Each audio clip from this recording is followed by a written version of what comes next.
The envelope arrived on a Tuesday in March, slipped through her mail slot between a water bill and a seed catalog.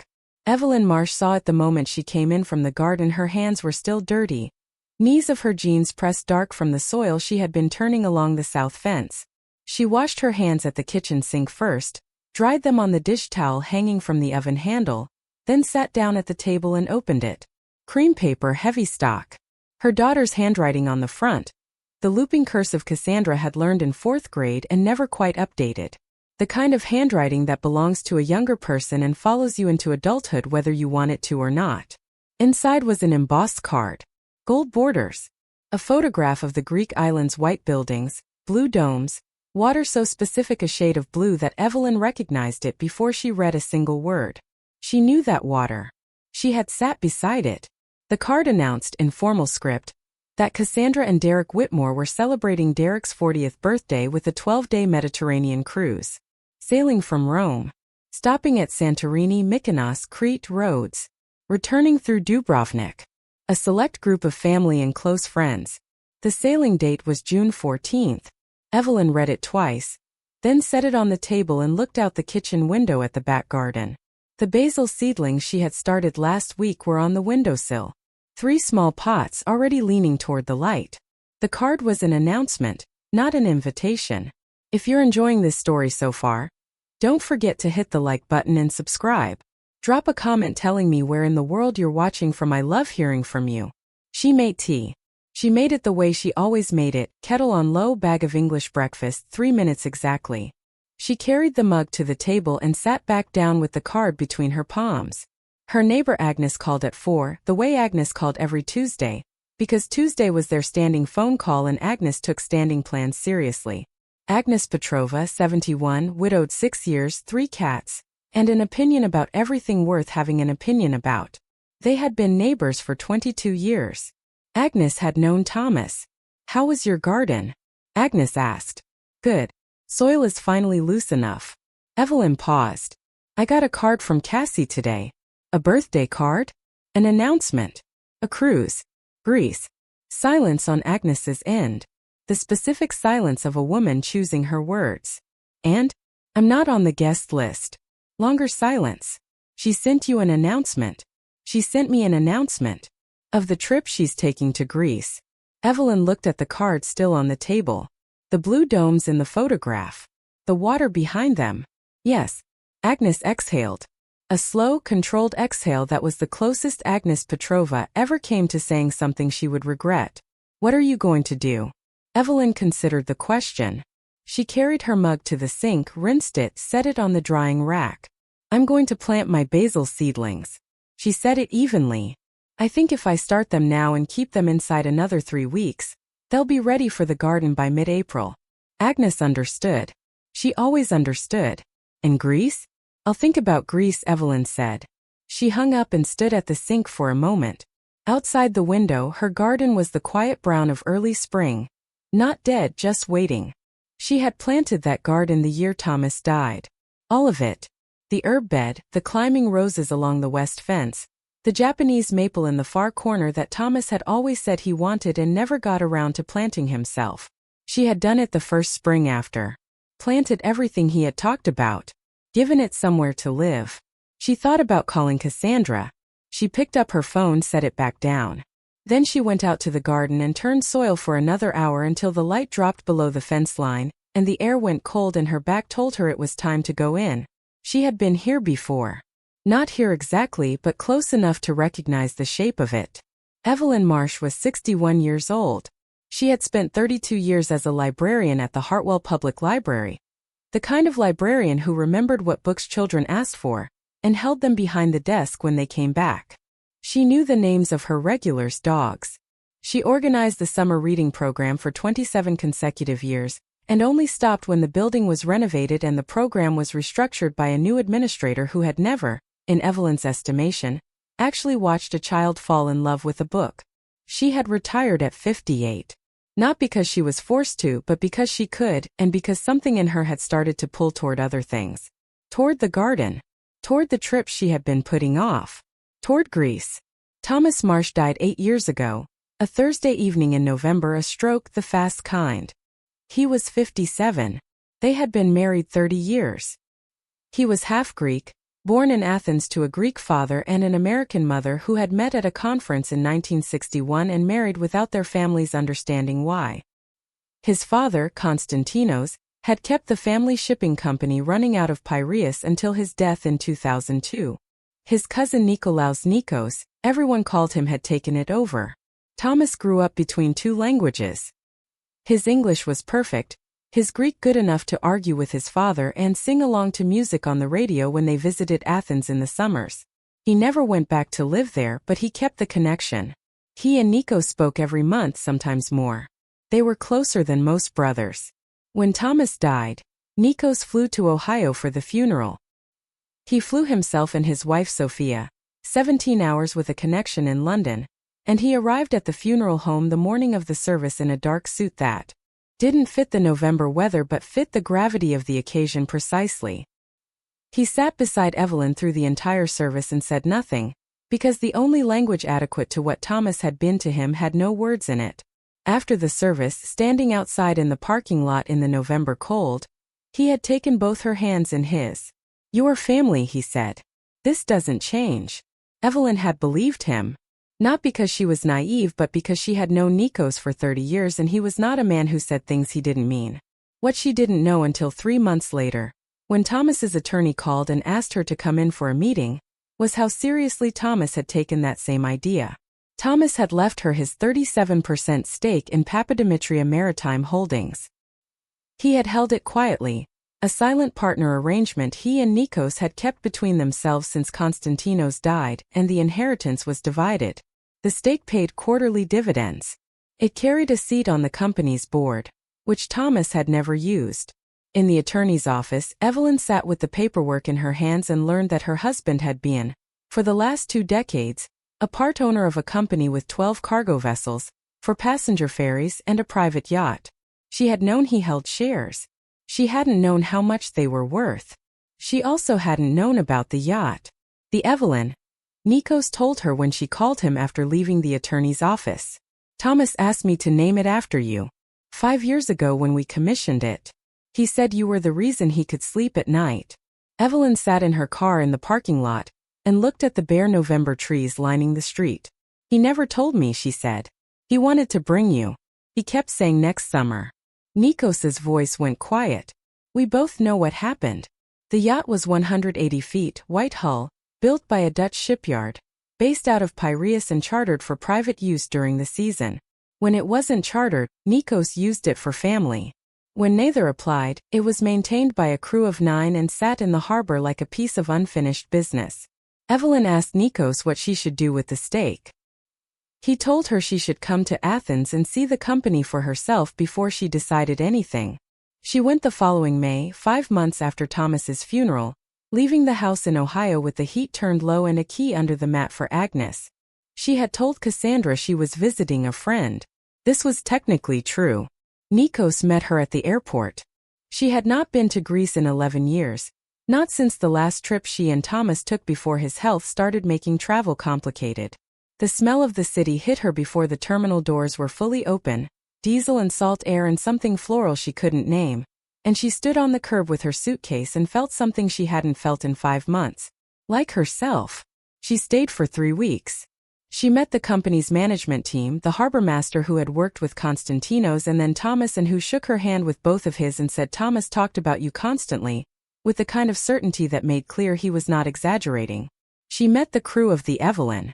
She walked the deck and stood at the stern and looked back at the harbor and understood for the first time that her husband had held this life quietly inside his other life, kept it maintained, kept it ready, intended one day to bring her into it fully, and had simply run out of time. She didn't sell the stake. She went back to Ohio, planted Thomas's garden, and started learning things.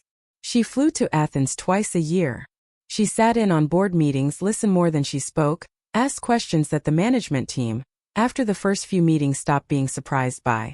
Nikos told her in the second year that she had a better understanding of the passenger ferry revenue model than 3 of the other board members. "I spent 30 years helping people navigate information," she told him. "You learn to ask the right questions." She kept it quiet. Not deliberately secret, but she didn't volunteer it. Her daughter knew she traveled.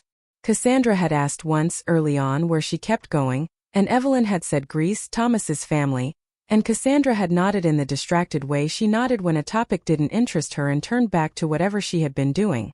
Cassandra was not interested in her mother's life. She hadn't been, not really, for a long time. Cassandra Whitmore, née Marsh, was 34 years old.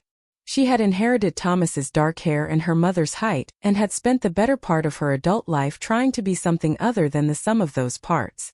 She met Derek Whitmore at 26 at a work conference in Chicago.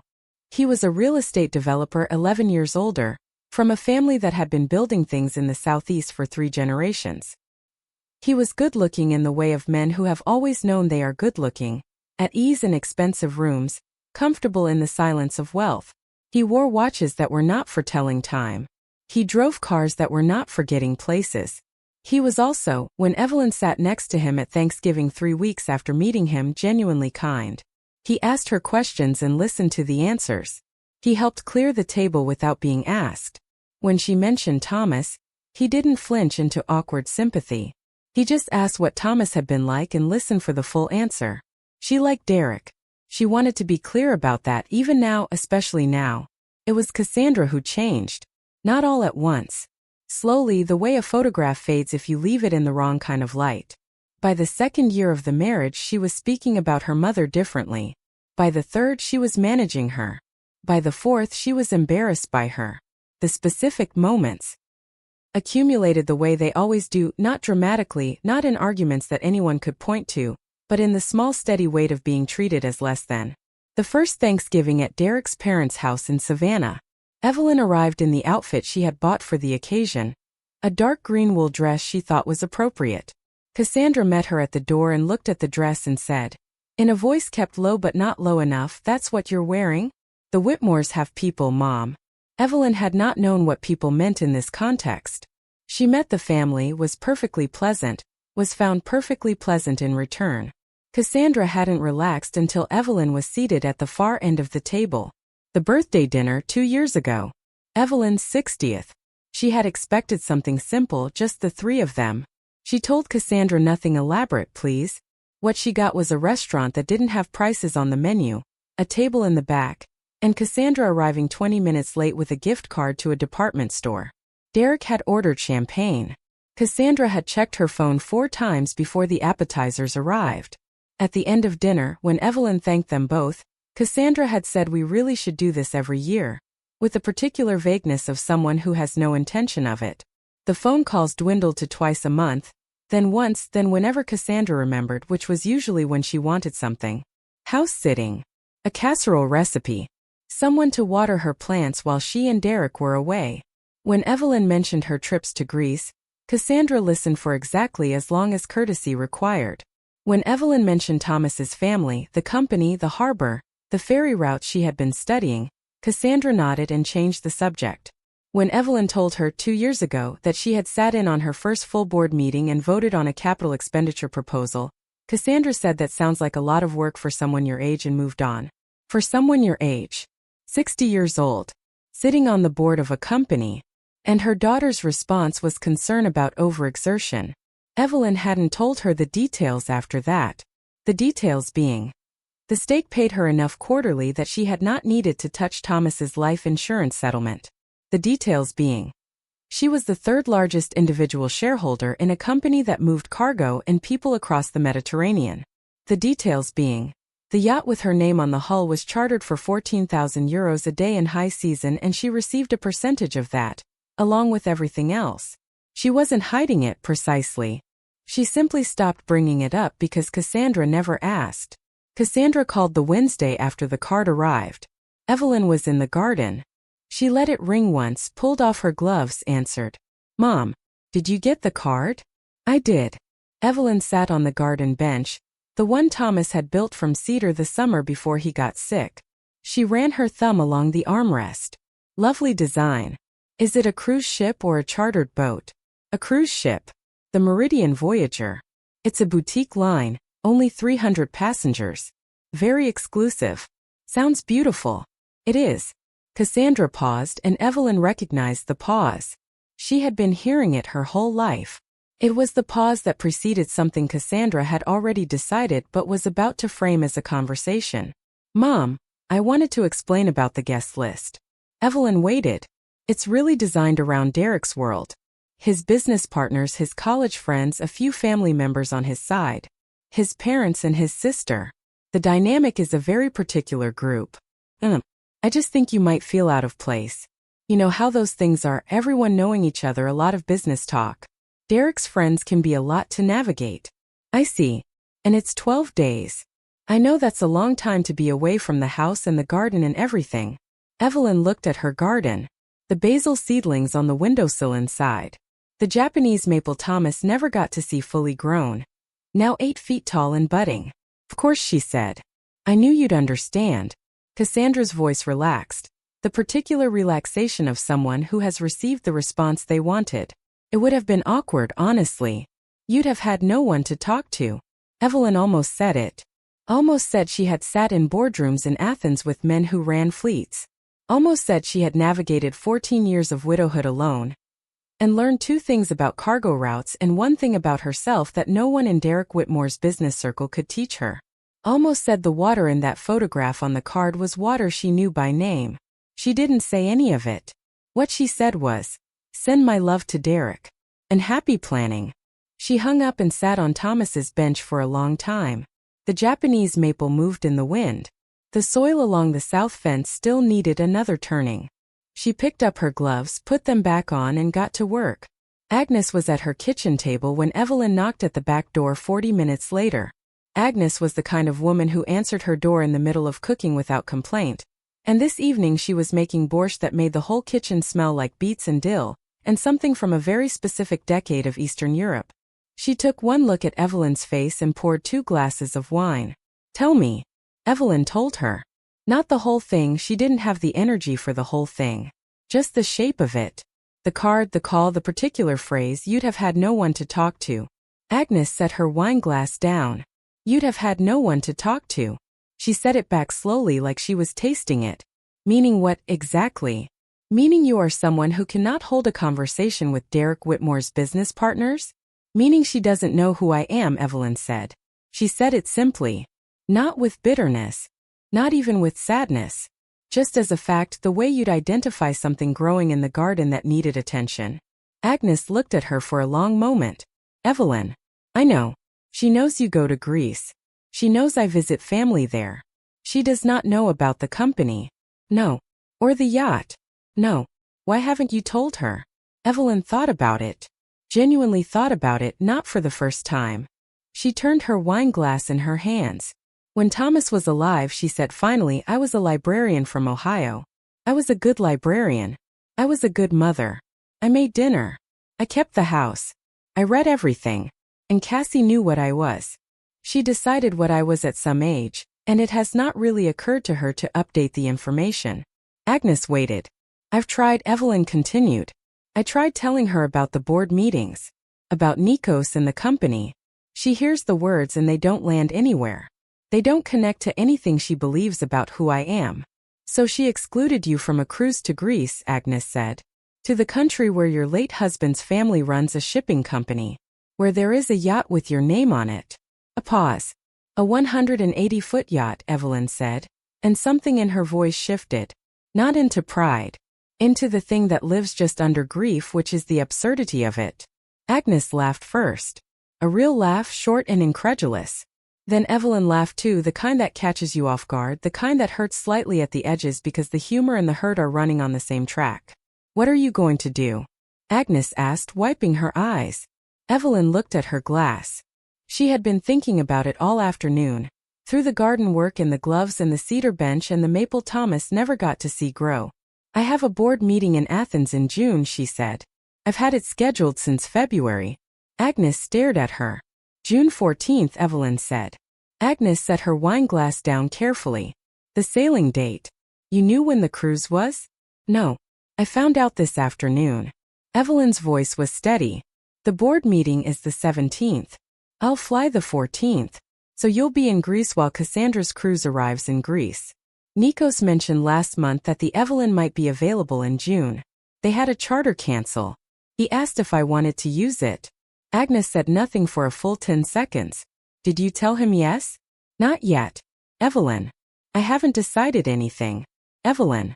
Agnes was looking at her with the expression that had no translation into any language Evelyn knew but meant something like, "You absolutely have decided." Evelyn looked at her wine glass. She looked at the window where outside the street was going dark in the way it does in early spring, fast and blue. "I might call Nikos tomorrow," she said. Agnes raised her glass. "If you're hooked on this story, make sure to subscribe and turn on notifications so you never miss an upload. Your support means everything and helps me bring you more emotional stories like this one." She called Nikos the next morning, the way she always called him, early enough that it was mid-afternoon in Athens, and he picked up on the second ring the way he always did. "The June availability," she said. "For the Evelyn. Is it still open?" She heard the warmth in his voice, the kind that had been there from the first moment she met him. 30 years ago at a taverna in Piraeus where Thomas had brought her for dinner and introduced her to his cousin as the woman I've been trying to be worthy of for 6 months. Nikos had replied in accented English, "Only 6 months?" Thomas always was slow. They had been friends since that night. "It is available," Nikos said. 3rd of June to the 20th. "The Callistratos charter cancelled. What are you thinking?" "I'm thinking I might come early." She paused. "Take the Evelyn to Santorini." Santorini. His voice was careful now. The same careful it got when he was thinking 3 moves ahead. "The board meeting isn't until the 17th. "I know. And you usually fly the week of." "I know. So you're going early." "I might." Nikos was quiet for a moment. Then Cassandra. Evelyn exhaled. "She's taking a cruise. 12 days. Stops at Santorini in the 2nd week." "I see. I haven't decided anything." "Evelyn." She heard it in his voice, the same thing Agnes had put in her eyes the night before. The knowing. "I'm not trying to make a scene," she said. "I just want to be somewhere that is mine." She thought about how to say the next part. "She excluded me because she thinks I have no connection to that world. To Greece. She thinks I'd be out of place. And you'd like her to know otherwise." "I'd like to sail my husband's sea," Evelyn said quietly. "On the boat he named after me. That is what I'd like." The line between Ohio and Athens held the silence for a moment. "Then come," Nikos said. "I will have the Evelyn ready. Sophia will make the crew dinner the night you arrive. And if your daughter's cruise happens to be anchored in the same bay at the same time." He let the sentence sit unfinished, and Evelyn could hear the smile underneath it. "I'm not planning anything," she said. "Of course not," Nikos agreed in the tone of a man planning several things. She booked the flight that afternoon. She didn't tell Cassandra. This required no decision exactly. She had not been in the habit of informing Cassandra of her travel plans, since Cassandra had not been in the habit of asking. They operated in a one-directional current of information. Cassandra shared when she wanted something, and Evelyn listened. Evelyn's life moved in the spaces between those calls, largely unreported. So she booked the flight, confirmed the dates with Nikos, and started a list of things to take.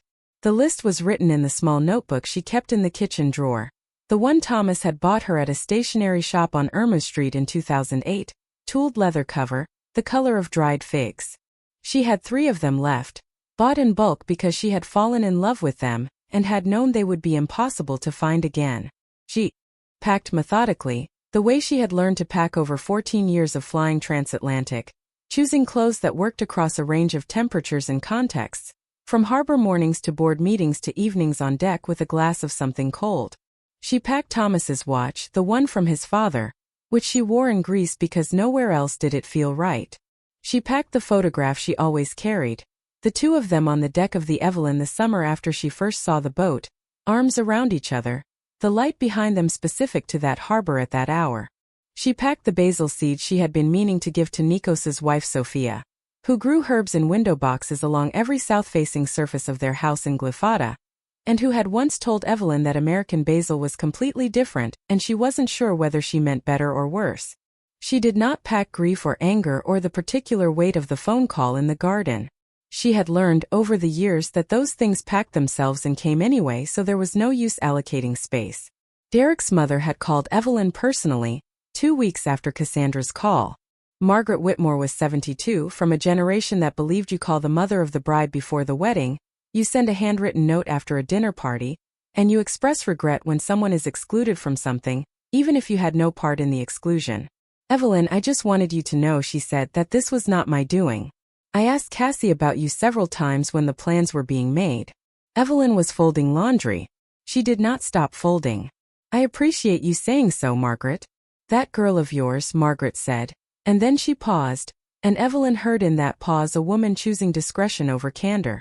She is very focused on Derek's world. She wants everything to be a certain way. I know.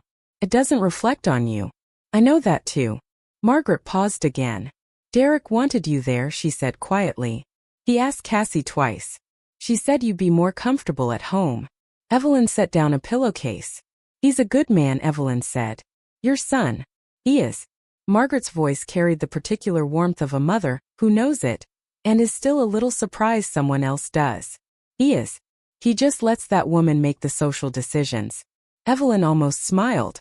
They talked for 20 minutes about other things. The garden, a recipe for Margaret's peach preserves that Evelyn had been asking about for 2 years, a grandchild on Margaret's side who had just said his first full sentence. Normal things. The kind of conversation Evelyn had with Derek's mother more readily than she had with her own daughter. When they hung up, Evelyn sat with that for a moment. She didn't let it become something larger than it was. She just acknowledged it the way you acknowledge whether it was raining now it is not, here is what you wear for each. The man Cassandra had married thought her mother deserved a seat on that boat. The woman Cassandra had become didn't agree. And somewhere in the middle of the Aegean in June, that conversation was going to find its own conclusion. Agnes drove her to the airport on the 14th of June, a Sunday gray morning, the kind of overcast that feels like the weather is still making up its mind. Evelyn had her rolling bag, the navy blue one she had owned for 9 years, and the leather tote with her laptop and the board documents she had been reviewing. She had her passport in the inside pocket of her blazer. Thomas had always said she was the most prepared traveler he knew, which was his polite way of noting that he frequently forgot things and she never did. At the departure drop-off, Agnes put the car in park and turned to look at her. You're not nervous. Evelyn thought about it. No. You're going to sail your husband's yacht into the same anchorage as your daughter's cruise ship. I'm going to attend a board meeting and take some time on the water. Evelyn said it straight. Agnes raised an eyebrow. Those two things happen to be in the same general area at the same general time. The Mediterranean is large, Evelyn said. But yes. Agnes pulled her into a hug, brief and firm the way Agnes did everything. She smelled like beets and the particular hand cream she had been using since 1987, which Evelyn ordered for her from a German pharmacy online.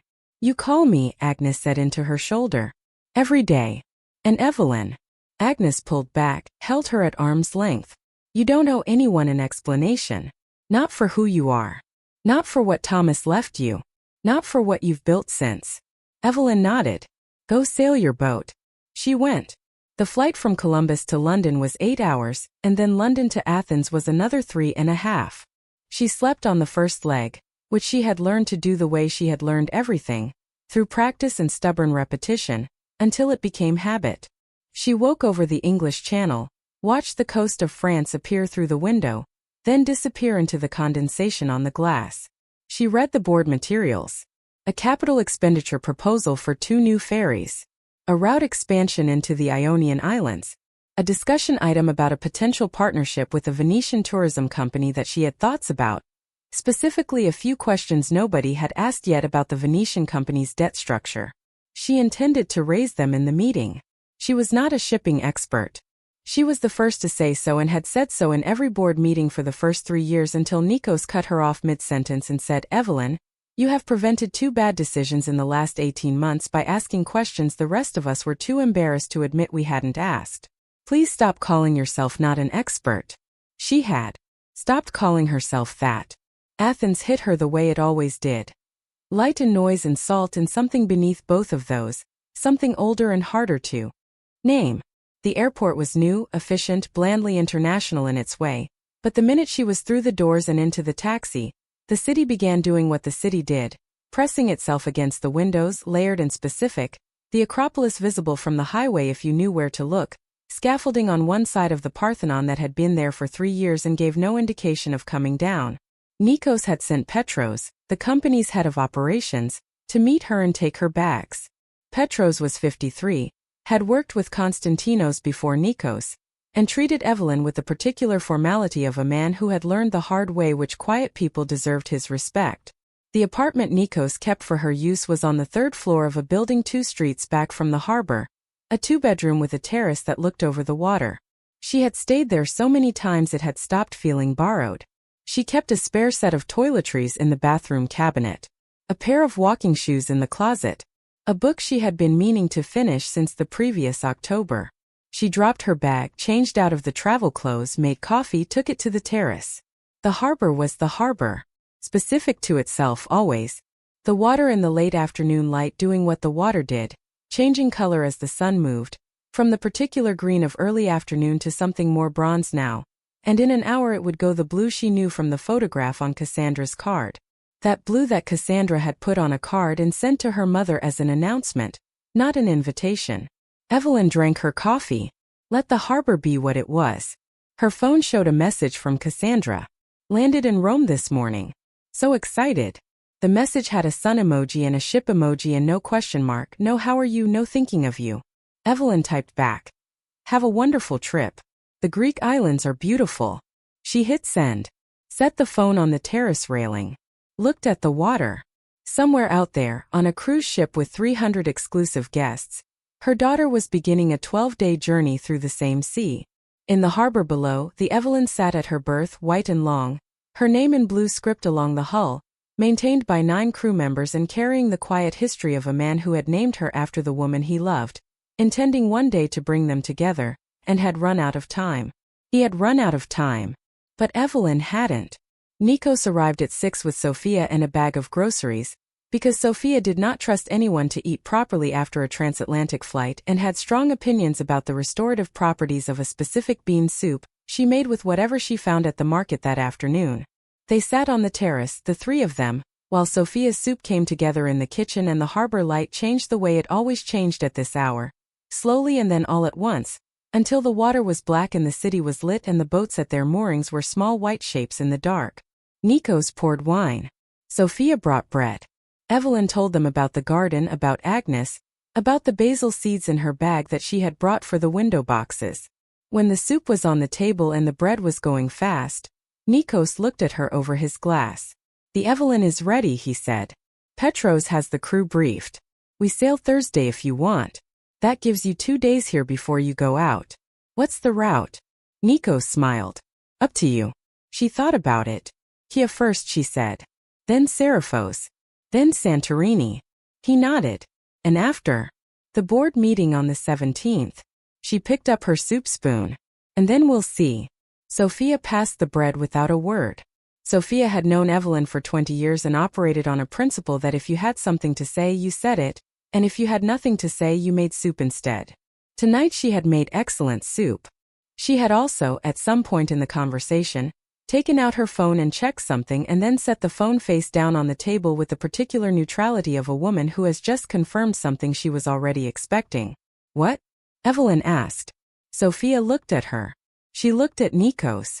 Then she said, the Meridian Voyager arrives in Santorini on the 19th. The same day you'll be anchored there, Nikos said, as if he had checked the schedule twice and was reading it aloud for accuracy. Evelyn set her spoon down. I didn't plan that, she said. Sophia and Nikos exchanged a look. It was the look of 2 people who had been married for 40 years and had, somewhere in those 40 years, developed a shared vocabulary that required no words. Of course not, Nikos said. Of course, Sophia agreed. Evelyn looked at her soup. Outside, the harbor moved with its evening traffic, ferries pulling away from their berths, a cargo ship making its way between the islands, the constant motion of a sea that had been doing this since before anyone in this room was alive. The next morning she was at the company office by 9.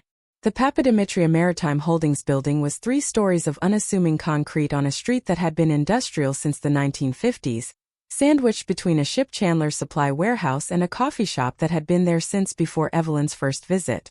The sign above the door was small, the name in blue letters on white, and if you didn't know what was behind it you might drive past without a second look. That had always suited Nikos.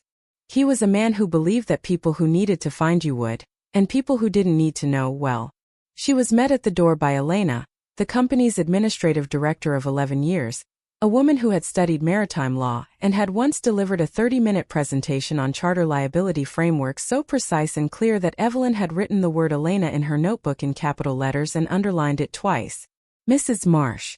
Elena kissed her on both cheeks. We have coffee and the Q2 projections if you're ready.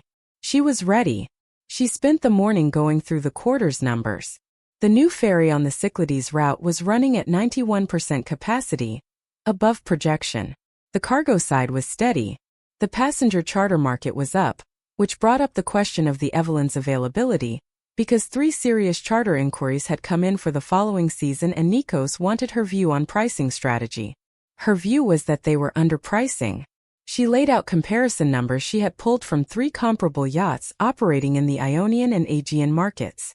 Nikos looked at the numbers, looked at her, looked at Elena. She's right, Elena said. She usually is, Nikos agreed. They set new charter rates for the following season, 17% higher than the previous years. Evelyn wrote nothing down.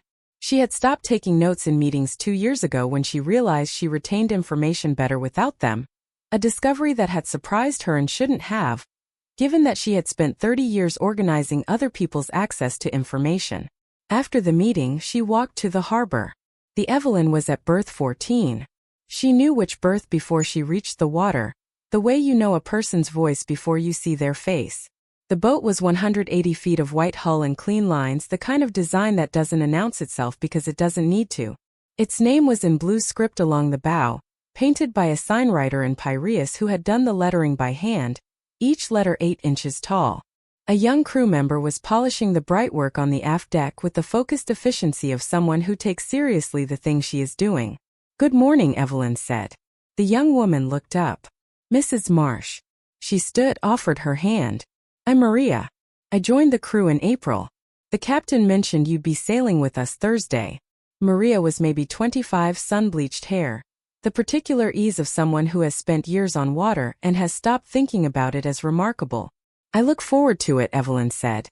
She walked the deck slowly, as she always did when she first came aboard.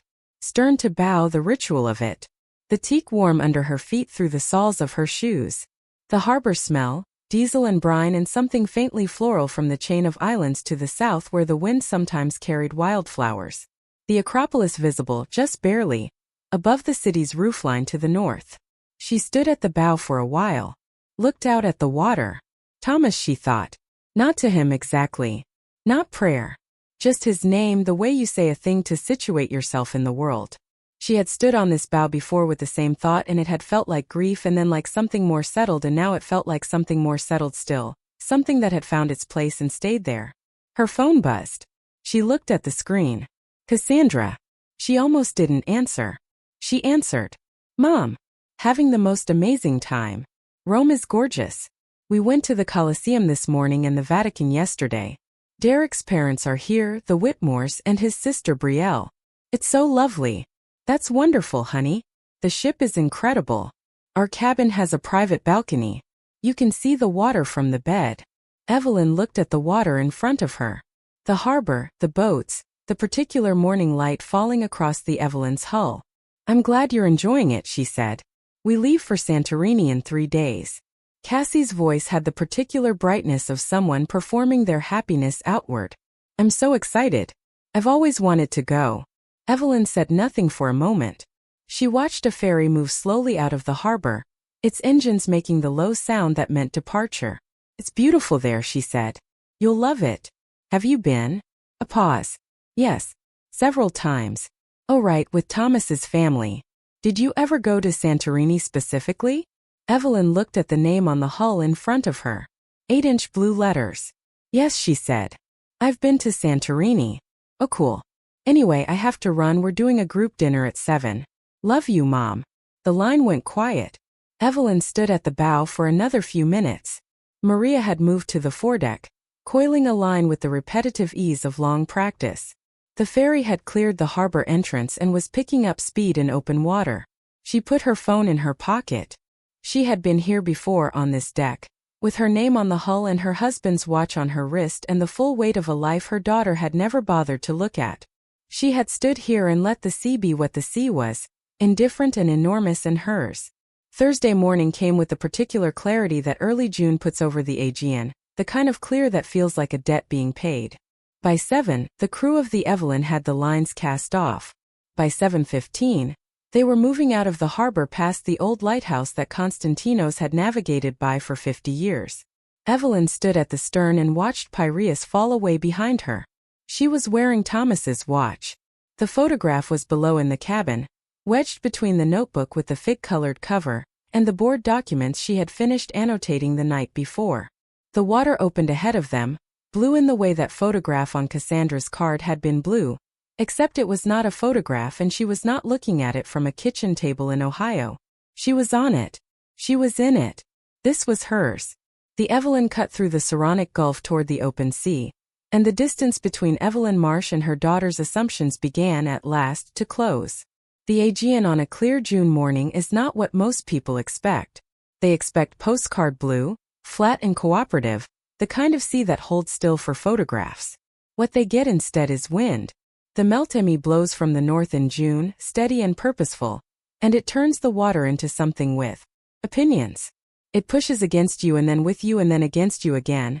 And if you are not a sea person, you spend the first 2 hours gripping the rail and reassessing your life choices. Evelyn was a sea person. She had become one slowly, the way you become anything that isn't native to you, through repetition and attention and a willingness to be wrong about it before you are right. The first time she sailed on the Evelyn 4 years ago, she had been seasick in the Saronic Gulf for 90 uncomfortable minutes and had said nothing about it to anyone, just sat with a glass of water on the foredeck and waited for her body to settle its argument with the horizon. Now she stood at the bow with her coffee and let the Meltemi push her hair back and watched the islands come up on the port side in the way they do out here. Slowly at first and then suddenly, resolved out of blue haze into specific rock and scrub and the occasional white building catching the morning light. The captain, Stavros, was 64. He had crewed for Konstantinos before the elder Papadimitriou died, had worked his way to captain under Nikos, and treated the Evelyn the way you treat something you have been trusted with by someone who loved it first. He brought his own bread from a baker near his house in Glyfada, and left a portion outside her cabin door each morning, wrapped in paper. The first time he did it, she thanked him and he said Thomas always liked fresh bread and said nothing more about it, and they had understood each other perfectly since. "We'll reach Kia by afternoon," he said, appearing at the bow with his own coffee. "Wind is good." "It's always good out here," Evelyn said. "Today it is good for sailing." He looked at the water with the specific assessment of a man who reads it the way some people read weather, in layers. "Tomorrow it might be good for staying still. We'll see what it says in the morning." This was how Stavros talked about the sea, as if it had plans of its own and the reasonable thing was to check in with those plans rather than impose your schedule on them. Evelyn had come to appreciate this. She had spent her working life in a library where the systems were human-made and followed rules that humans had written. The sea followed rules too, but it had written them itself, and they were older and less interested in convenience. She went below at 10 to look over the ferry revenue numbers she hadn't finished the night before. The cabin was compact and well organized, the desk angled to the porthole so she could look up from the page and see water when she needed to think. Thomas's photograph was propped against the small brass lamp. She had placed it there when she came aboard and it had stayed. She worked for 2 hours. The math on the Ionian route expansion was solid, better than the projections suggested, and she made a note to ask Elena about the seasonal pricing model before the board meeting. Then she closed the folder, made tea, and went back on deck. Her phone had 3 messages. "Agnes. Day 1 report please. How is the water?" Nikos, via text, which he had only recently mastered and used sparingly. "Captain Stavros says you are already working. I told him this is normal." And then Cassandra, a series of photographs sent to her mother's number with no text. Just images. The cruise ship's pool deck, enormous, ringed with lounge chairs. A plate of food from what looked like a buffet. A view of the sea from a balcony, very blue. The coast of somewhere, Cassandra hadn't labeled it. Evelyn looked at each photograph. She wrote back to Agnes, "The water has opinions. I respect that." She wrote back to Nikos, "Tell Stavros the board documents don't fold themselves." She did not write back to Cassandra. There was nothing to write. The photos had not contained a question. Later that afternoon, as the Evelyn came around the northern headland of Kia and Stavros brought them into the small harbor at Carissia, Evelyn sat on the aft deck and watched the island resolve from distance into detail. Red roofs. A line of fishing boats at the quay. A cafe with 3 tables outside and a cat under each one. The particular quiet of a small port in the middle of a weekday, when the tourists hadn't yet arrived and the people who lived there were doing the things they always did. Stavros dropped anchor 100 yards offshore. Maria lowered the tender. They went in for dinner at a taverna where the owner knew the Evelyn by sight and brought a carafe of wine before they had sat down. She ate grilled octopus and bread and a salad with the specific tomatoes that only exist in the Greek islands in June, the kind so ripe they collapse slightly when you touch them and taste like something that grew in actual sunlight rather than a warehouse. She drank 2 glasses of wine and watched the harbor go dark and thought about nothing in particular, which was a skill she had spent years learning and still wasn't sure she had fully acquired. Back on board she called Agnes. Day 1, Agnes said. Report. Kia Harbor. Octopus.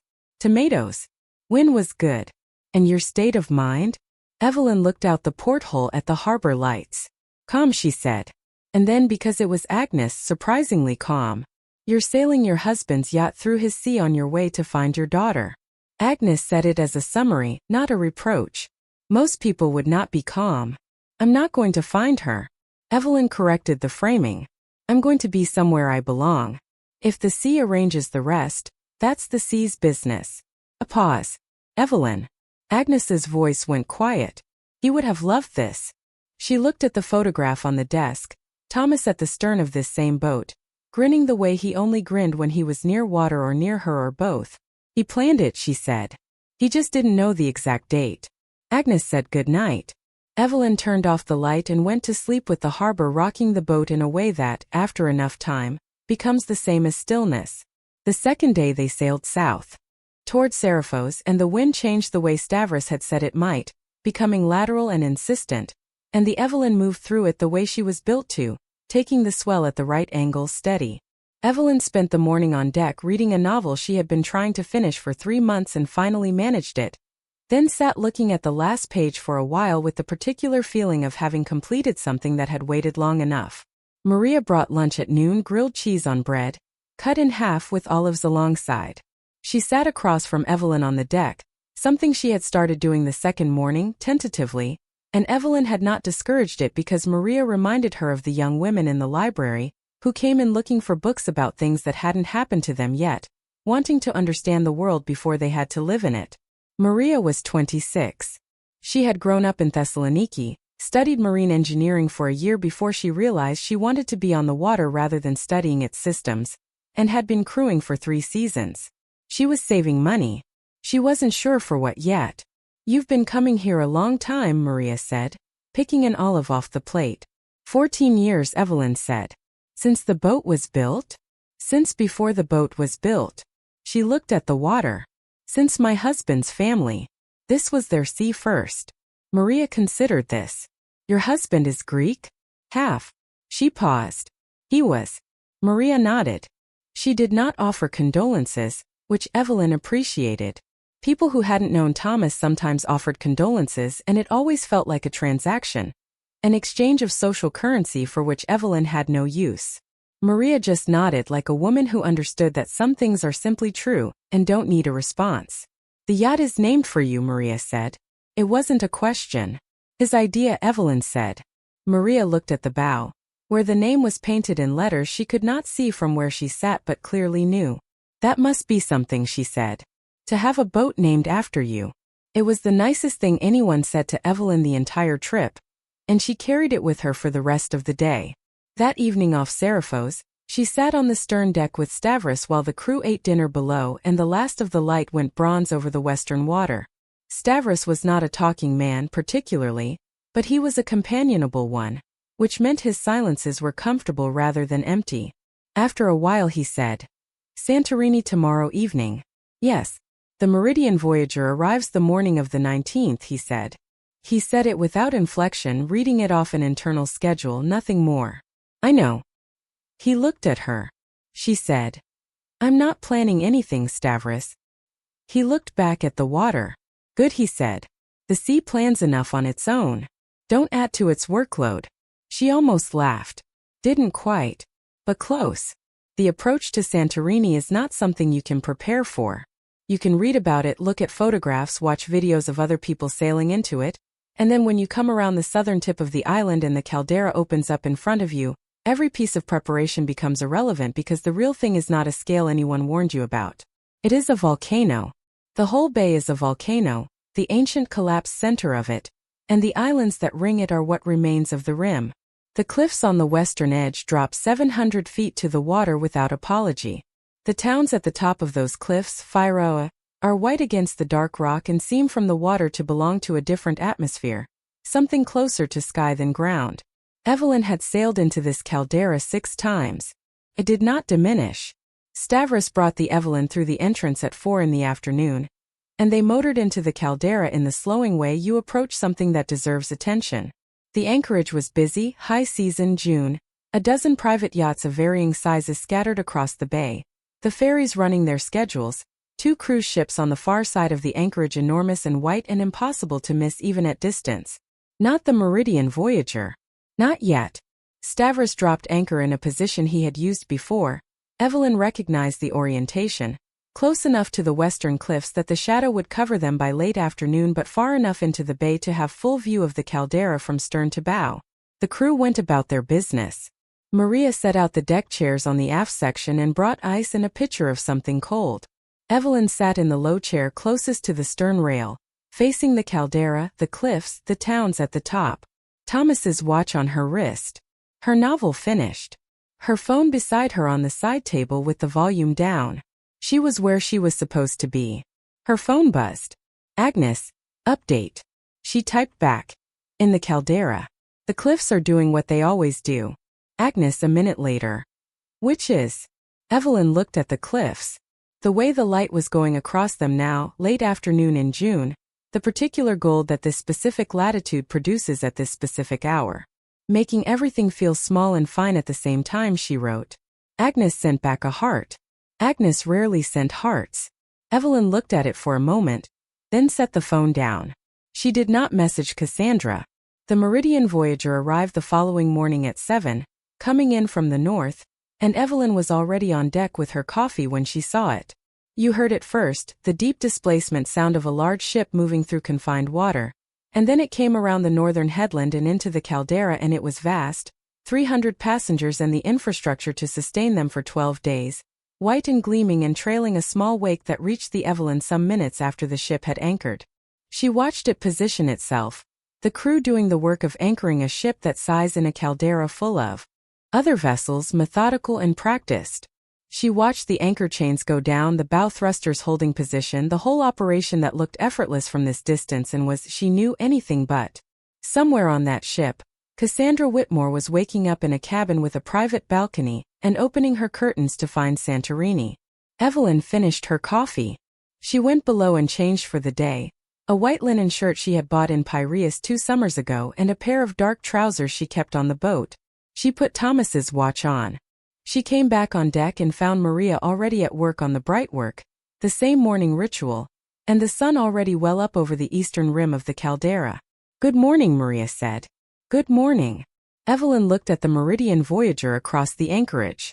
What time is the tender running to shore? Whenever you're ready. Stavros said an hour, maybe. She had time. She went to the bow and stood there for a while. The caldera was doing what it did at this hour, the light bouncing off the water at angles that made everything look like a different century. The cruise ship sat at its anchor. It was less than half a kilometer away, near enough that she could see the deck rails, the balconies, the blue pool that would soon fill with people. Near enough that someone with binoculars on that ship could read the name on the Evelyn's hull. She wondered if anyone had. She turned and walked aft and didn't think about it further. Nikos arrived by water taxi from the ferry port at 10, appearing at the stern ladder with his briefcase and a bag of pastries from a bakery in Fyra that he claimed was the only bakery in the Cyclades worth the bother. He came aboard the way he always did, with the ease of a man for whom boats are as natural as chairs, kissed Evelyn on both cheeks, handed her the pastries. Board documents? He asked. Already annotated. Of course. He sat down, opened his briefcase, and they spent 2 hours going through the meeting agenda, The way they had done the morning before every board meeting for 6 years, Nikos explaining what was likely to be contentious, Evelyn asking the question she had written in her notebook, both of them adjusting positions based on what the other said. At noon Maria brought lunch to the deck table, and they ate and talked about other things. Sophia's health, which was good.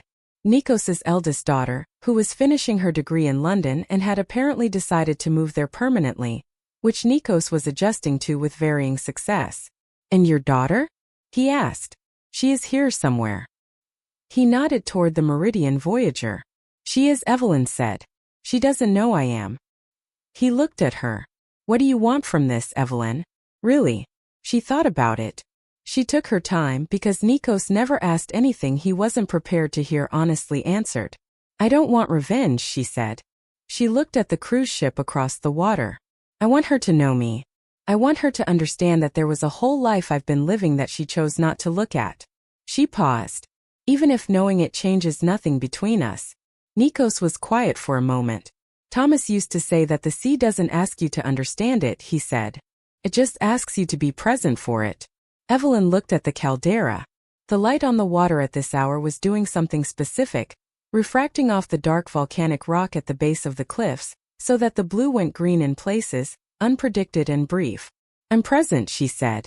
He nodded. "Good." They took the tender ashore at 4, Evelyn and Nikos and Maria, who was off duty for the evening, climbing the steep path from the small dock to Fyra, and then taking the cable car up to the cliff top because Nikos had a knee that didn't like the 588 steps anymore, and said so without embarrassment. In Fyra they walked the main path along the Caldera edge for a while, past the shops and the restaurants and the other tourists, and then Nikos's car service came and took them north along the ridge road to Oia. Oia was what Oia was, beautiful in the way that feels almost unreasonable, the kind of beauty that makes you suspicious of it before you give in. Blue domes against white walls against the drop of the Caldera against the sea. 1,000 cameras going at once. Crowds on the famous sunset path that wouldn't thin until after the sun was down. Nikos had a table booked at a restaurant set into the cliff face, with a terrace that looked directly into the Caldera and a host who greeted him by name and brought menus that contained, he told Evelyn, the best fish she would eat in the Cyclades and possibly anywhere. He wasn't wrong. They ate slowly, the way you eat when the view is doing half the work. Grilled sea bass with lemon and olive oil. A tomato salad that was better than the one on Kia, which she had thought was the best possible. Wine from a vineyard on the eastern side of the island, produced from vines grown in volcanic soil with almost no rainfall and irrigation that came from the morning dew, a system the island had used for centuries. She told Nikos about the phone call. The specific phrase, "You'd have had no one to talk to." He listened without interrupting, which was one of the things she valued about him. He waited until she was done. "She will," he said, "have someone to talk to. Soon." Evelyn looked at her wine glass. Perhaps. She did not tell him what she thought, which was that she was no longer sure it mattered the way it used to. 8 years of this. 8 years of trying to update the picture Cassandra carried of her. And Cassandra had simply kept the old one. At some point, the question of whether you needed to be seen by a specific person became less important than the question of whether you had been seen by anyone at all. Nikos saw her. Stavros in his quiet way. Agnes. The management team in Athens. Maria, who that morning had said it must be something to have a boat named after you and had meant it. It was something. It was a great deal, actually. The sun went orange over the Caldera and the crowd on the sunset path made the sound crowds make when the sun reaches the horizon, a collective exhale, as if they had been holding their breath for the duration of the descent and could only release it when the specific drama of ending was complete. Nikos went to speak to the restaurant owner, who he had known for years, and Evelyn stayed at the table with her wine and looked at the Caldera going from orange to rose to the particular deep blue that is not quite dark yet but already knows it will be. She heard her name. Not her full name. Just Evelyn. Said the way someone says a word they are testing, not quite sure it's the right word. She turned. A woman she almost didn't place. Then did. Derek's sister, Brielle Whitmore, 31, dark-haired, with Derek's directness and none of his tendency toward accommodation. She was standing at the edge of the terrace in a yellow dress, holding a glass, and she was looking at Evelyn with an expression that was working through several things at once. "Mrs. Marsh?" Her voice went up slightly on the last syllable. "Is that you?" Evelyn set her wine glass down. Brielle. She said it evenly without surprise. What a small world. Brielle came closer, moving between the other tables with the slightly unsteady care of someone who had been drinking steadily through a Santorini sunset. What are you? She stopped. She looked at the table, at the quality of it, the specific table the restaurant gave to people it wanted to keep coming back. She looked at Nikos's empty chair, then at the Caldera below, where the yachts were settling into their evening positions and the cruise ships were lit up against the dark. She looked back at Evelyn. What are you doing here? Sailing mostly. Evelyn said it the way she'd said it to Agnes. Evenly, simply. True and complete. Sailing. Brielle repeated the word. She pulled out the chair across the table, then paused. May I? Please. She sat. She looked at Evelyn the way a person looks at something when they're recalibrating their assumptions about it and aren't sure how far to go. Cassie didn't say you were coming. Evelyn picked up her wine glass. Cassie doesn't know. Brielle went still. You're in Santorini, Brielle said carefully. At the same time as our cruise. And Cassie doesn't know. That's right. A pause. Brielle was working through it. Evelyn watched her do it the way a person works through a thing that doesn't fit the framework they brought with them. How long have you been here? We sailed in yesterday afternoon. Brielle looked at the empty chair again. Who are you here with? Before Evelyn could answer, Nikos came back from the interior of the restaurant, carrying a small bottle of something and 2 additional glasses, because the restaurant owner had given him a dessert wine without being asked and Nikos had accepted it on both their behalves as a matter of course. He saw Brielle and came to the table, and Evelyn watched his face do the particular thing it did when he was understanding a situation quickly and deciding what it required of him. He set the bottle down. He sat. He looked at Evelyn. She said, Brielle Whitmore. Derek's sister. She said it the way you say an introduction with the information a person needs to place themselves. Nikos turned to Brielle and offered his hand. Nikolaos Papadimitriou, he said. A friend of Evelyn's. He said it with the warmth and ease of a man who knew exactly who he was and had spent 63 years being comfortable with it. He did not lead with the company. He did not lead with anything except the facts as they were. But Brielle had heard the name.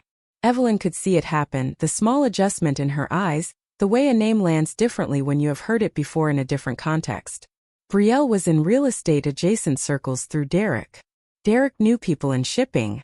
Derek knew of Papadimitriou Maritime the way anyone in European commerce knew of it, the way you know a name that appears in certain conversations because it is one of the names that tends to appear. She looked at Nikos. She looked at Evelyn. She looked at the Caldera below, where the Evelyn sat at her anchor, white hull, blue name. 180 feet of everything Evelyn's daughter had never asked about. Which boat are you on? Brielle asked. Evelyn looked at the Caldera. She could see the Evelyn from here, lit up at anchor, the deck lights reflecting off the water. The white one, she said. With the blue name. Brielle turned and looked at the anchorage. She was quiet for a moment. Long enough that Nikos poured 3 glasses of the dessert wine and set one in front of her without comment. The Evelyn, Brielle said. That's the name on it. Yes. Brielle turned back slowly. She looked at Evelyn with the expression of a person who has just discovered that the floor is further down than they thought and they are not falling exactly, just in the process of adjusting their sense of how high up they were to begin with. It's named after you. Evelyn held her wine glass. Yes. She didn't add anything. She let the yes be the full answer. Nikos picked up his glass, looked at the view, said nothing. He was very good at being present in a scene without driving it. It was one of the things that made him effective in boardrooms, and apparently also on terraces in Hawaii. Brielle looked at the yacht again. Then at Nikos. Then at Evelyn. She said, how long has this? And then she stopped. She started over. How long have you been coming to Greece? 14 years, Evelyn said. Since Thomas died. Brielle was quiet again. She was doing arithmetic. Evelyn could see it, not the numerical kind, the relational kind, the kind where you go back over things you thought you understood and find them different now than you thought.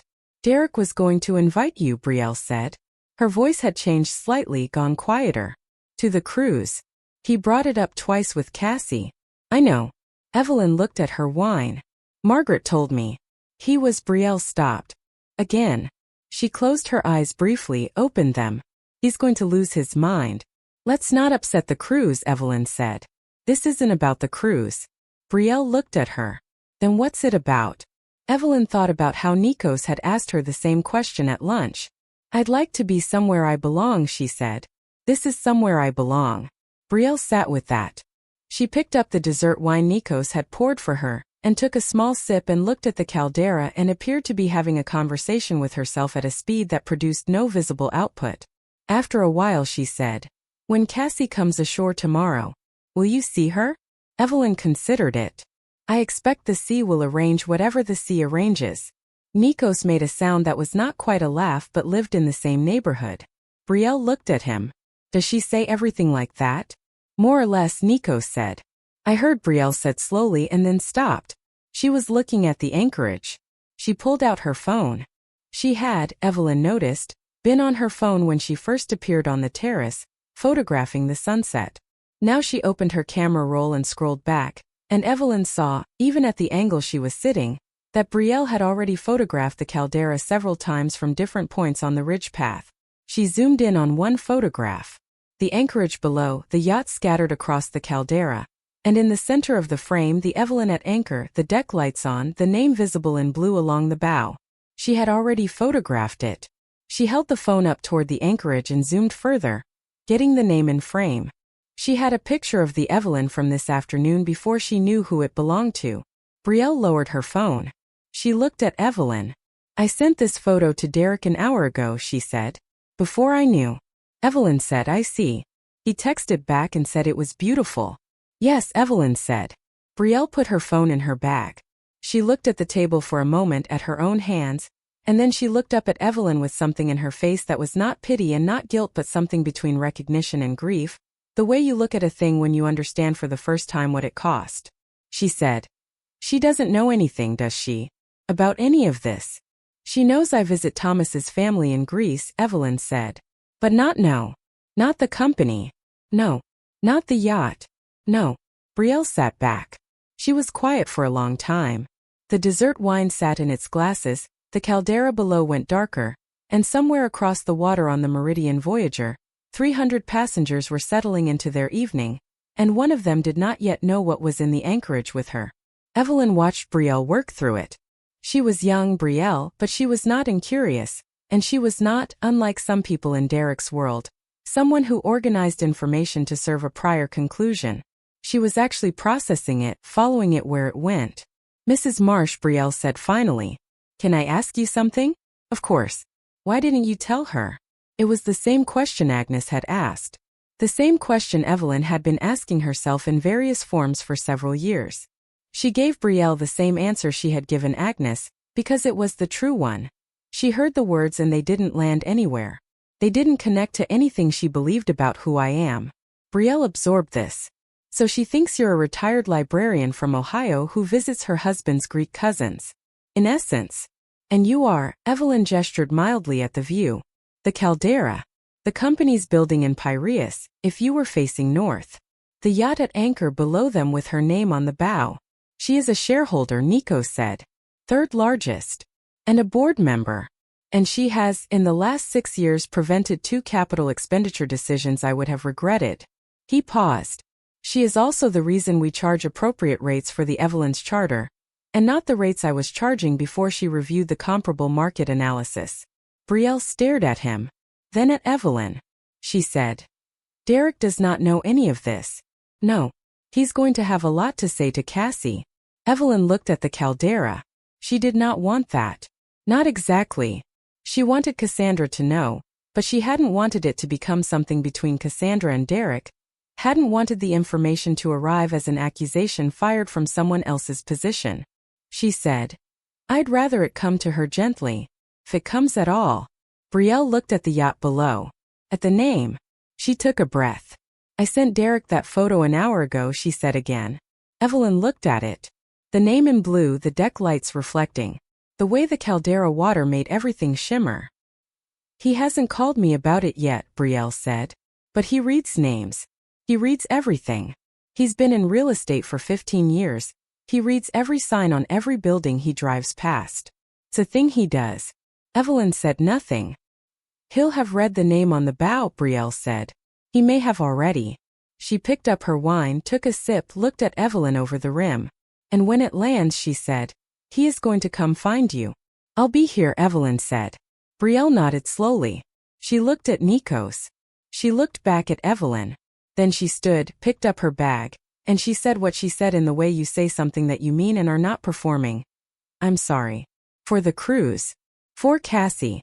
For all of it. You don't need to apologize, Evelyn said. I know. Brielle's voice was steady. I want to anyway. You should have been on that ship. My brother wanted you there. And for what it's worth, Mrs. Marsh, she looked at the Caldera, at the Evelyn in her position in the anchorage, the deck lights going in the dark water. I think this is better. She left. They watched her go back through the restaurant and out to the path, moving through the remaining crowd toward wherever the cruise excursion had gathered to make its way back to the ship. Nikos poured more wine. He did it without comment, as if the most natural thing in the world was to sit on a terrace in Oa and wait for a family to come to terms with itself. He'll call tonight, Nikos said. Derek. Maybe, Evelyn said. He's the kind of man who calls. She looked at the Caldera. She thought about Derek, his directness, the way he had helped clear the table at that first Thanksgiving, the way he asked questions and listened for the answers, the way he had tried twice to put Evelyn on that ship. Yes, she said. He is. They sat for another hour on the terrace. The dessert wine was very good. The Caldera went fully dark and the lights of the yacht scattered across it made something that looked like a second version of the stars overhead, reversed and imprecise and no less beautiful for it. Her phone buzzed on the table. She looked at the screen. Derek Whitmore. She picked it up. She looked at Nikos. He looked at his wine glass with great interest. She answered. Derek. She said it simply. Pause on the line. The particular pause of a man who has figured something out and is deciding how to have the conversation now that he has. Mrs. Marsh. His voice was steady, careful, warm beneath the careful. There is a yacht in the Caldera. He paused. Brielle sent me a picture of it an hour ago and I have been looking at it since. It's a beautiful anchorage, Evelyn said. The name on the bow. Yes. He was quiet for a moment. I looked up Papadimitriou Maritime, he said. After I saw the name. I know the company. I've known of it for years. I should have. He stopped. He started over. Are you on that yacht right now? I'm ashore, she said. And oh, I'll be back on board later. The photo Brielle sent. He paused. I've been staring at the name for an hour, he said. Why didn't you tell us? Why didn't Cassie? He stopped again, because the answer was coming to him even as he was forming the question. He was, as Brielle had said, the kind of man who read things. She didn't know, Evelyn said quietly, because she didn't ask. The line held his silence for a moment. She should have asked. People ask about the things they're curious about. She should have been curious. He said it like a verdict delivered to himself. Mrs. Marsh, I want to apologize on behalf of Derek. She cut in gently. You don't need to. I know you wanted me on the ship. Margaret told me. You tried. That's not. He stopped. There was something in his voice she recognized. The sound of someone arriving at a conclusion they hadn't prepared to arrive at tonight. A man who has spent 15 years in real estate and reads every sign he drives past had looked at a photograph of a yacht in a Santorini anchorage and read the name on it and followed the thread back to a woman his wife had called too unremarkable for the guest list. I would like to talk to you, he said. Tomorrow. Can we? Is there a way we can? He paused. Can we come to the yacht? She looked at the Caldera. At the Evelyn's lights below, steady in the dark water. The tender runs from 7, she said. Ask the harbor master for berth 14 by name. Another pause. Cassie doesn't know you're here, he said. It wasn't a question. No. He breathed out. I'll tell her tonight. You don't have to, Evelyn said. Let her see it for herself. He was quiet again. She could feel him deciding, weighing, the way you weigh something when you know there's no version of this that doesn't change something. All right, he said finally. Tomorrow morning. She said good night and hung up. Nikos was looking at the wine in his glass with the expression of a man who has heard one side of a conversation and understood both sides. Tomorrow, he said. Tomorrow, she agreed. He raised his glass. Stavros is going to say the sea planned this. He's not wrong, Evelyn said. She was back aboard the Evelyn by 10. The Caldera was quiet, the kind of quiet that only descends on a busy anchorage after midnight when the last tenders have run and the boats have settled to their anchors and the water stops being traveled. She sat on the stern deck for a long time. The Meridian Voyager was lit across the anchorage, every deck visible from here. 300 people somewhere inside it, sleeping or not sleeping, unaware or half aware of the thing that was coming in the morning. Her daughter was on that ship. She had been on that ship for 9 days, sailing the sea her father loved, anchored in the caldera of a volcano her father's family knew like a second home. And she had not called her mother once since the ship emoji text from Rome. Evelyn looked at the Meridian Voyager's lights reflected in the dark water. She thought about Thomas, his voice, the particular way he said her name when he was looking at her across a room full of people. She thought about the photograph in the cabin below, the two of them on this deck, the light behind them. He had named the boat for her. He had spent 5 years meaning to bring her to this exact place and had not run out of love, only time. She reached over and put her hand flat on the teak rail, warm from the day, smooth from years of hands and salt air and Stavros's crew's careful attention. She sat with the caldera for a while longer. Then she went below, turned off the light, and went to sleep with the water moving the boat in its long, slow conversation with the anchor chain, the sound that was, by now, as familiar as breathing. Tomorrow the tender would run at 7. She would be ready. She was awake before the sun cleared the eastern rim of the caldera. This was not unusual. She had always been an early riser, had woken at 5:30 for 32 years of library mornings, and the habit had stayed after she retired, which she now considered one of the better things that had stayed. Early morning was the world before it started performing itself. The light different. The sounds different. Everything still in the process of becoming what it was going to be. She made coffee in the small galley. She carried it to the stern deck and sat in the low chair and watched the caldera assemble itself out of the dark.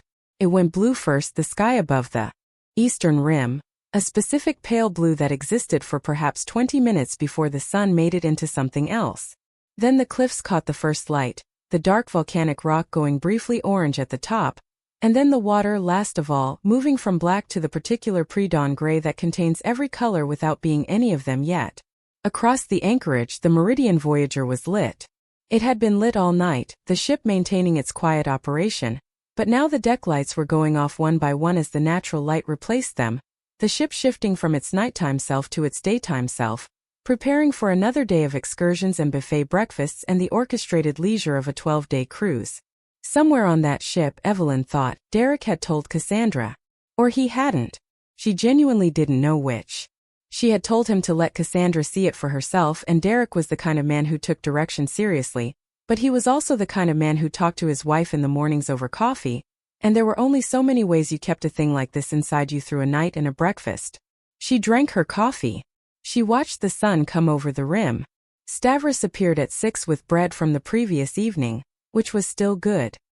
He and Evelyn sat on the stern deck in the morning quiet and ate and looked at the caldera and said nothing for a while, which was one of the genuinely pleasant things about being on a boat with people who understood that silence was not a problem to be solved. At 6:40 he looked at the anchorage and said, "Tender from the cruise ship. Coming this way." She looked. A small white tender was moving across the caldera from the direction of the Meridian Voyager, leaving a thin wake on the still morning water. One passenger visible in the back. She said, "It's Derek." "Alone?" Stavros nodded. He finished his bread, brushed his hands together, stood. "I'll have Maria lower the boarding ladder."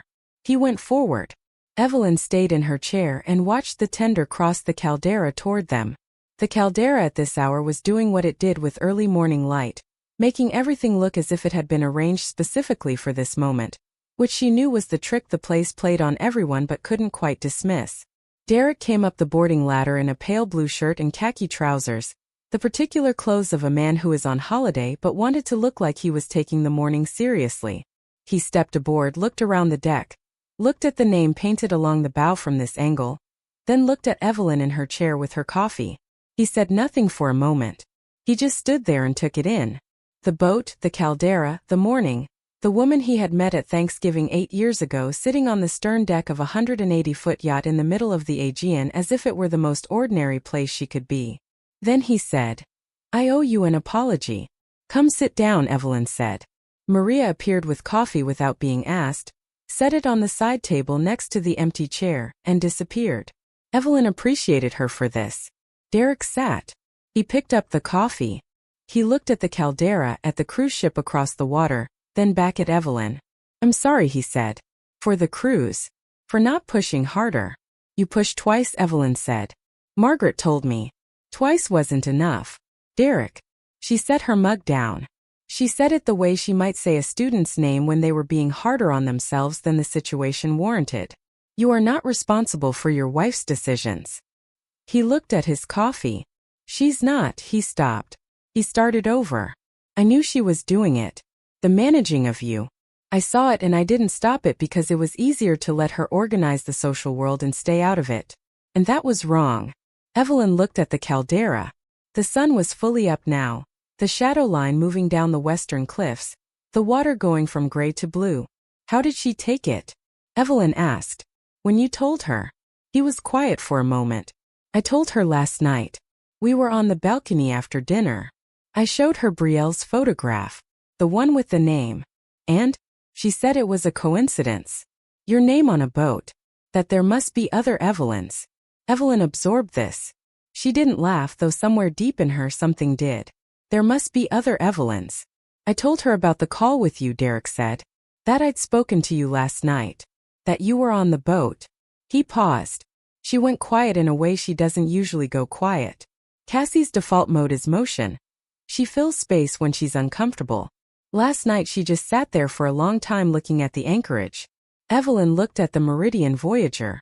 She tried to picture it, her daughter on the balcony of their cabin, looking across the dark Caldera at a lit yacht with her mother's name on it, realizing the boat was not coincidental, that her mother was on it, that her mother was in Greece and had been for days and had not said a word. Is she coming? Evelyn asked. Derek looked at the boarding ladder. She was getting dressed when I left. He paused. She's been different this morning. Quieter than I've seen her in a while. She made her own coffee, which she never does on the ship. Everything's a service here. She just made it herself and stood at the railing and looked out at the Caldera. He stopped. He looked at his hands. I looked up the company last night, he said. After I saw the name. I was up until 2. He said it without drama. Just the plain fact of a man who reads signs and followed one further than he expected. Papadimitriou Maritime. 12 cargo vessels, for passenger ferries. The private charter operation. He looked at her. The third largest individual shareholder is listed only as an American trust. He paused. Is that yes? Evelyn said. He closed his eyes briefly. He opened them. He looked at the view with the expression of someone recalculating from an assumption that turned out to be wrong at the foundation. She thought you'd have no one to talk to. I know. He laughed once short. Not from humor. From the particular absurdity of the gap between what had been assumed and what was true. She thought you were a librarian from Ohio who grew tomatoes. She's right about the tomatoes, Evelyn said. I still grow tomatoes. He looked at her for a moment. Then he said something she hadn't expected. He said, I should have asked. Years ago. I should have asked you about your life and I didn't because it was easier to let Cassie define the family dynamics and stay in my lane. He paused. Thomas was a lucky man, Mrs. Marsh, to have had you. And I think his family here knew what they had. I think that's probably why they kept the stake in the family. Evelyn looked at the bow. The name in blue letters. He named it for you before he died, Derek said. He commissioned the boat and named it for you. He kept saying next summer, Evelyn said quietly. He meant to bring me. Derek nodded. He drank his coffee. He was quiet in the way of a man who understood that some things don't need commentary. They sat together for a while, the two of them on the stern deck of the Evelyn, looking at the Caldera in the June morning light.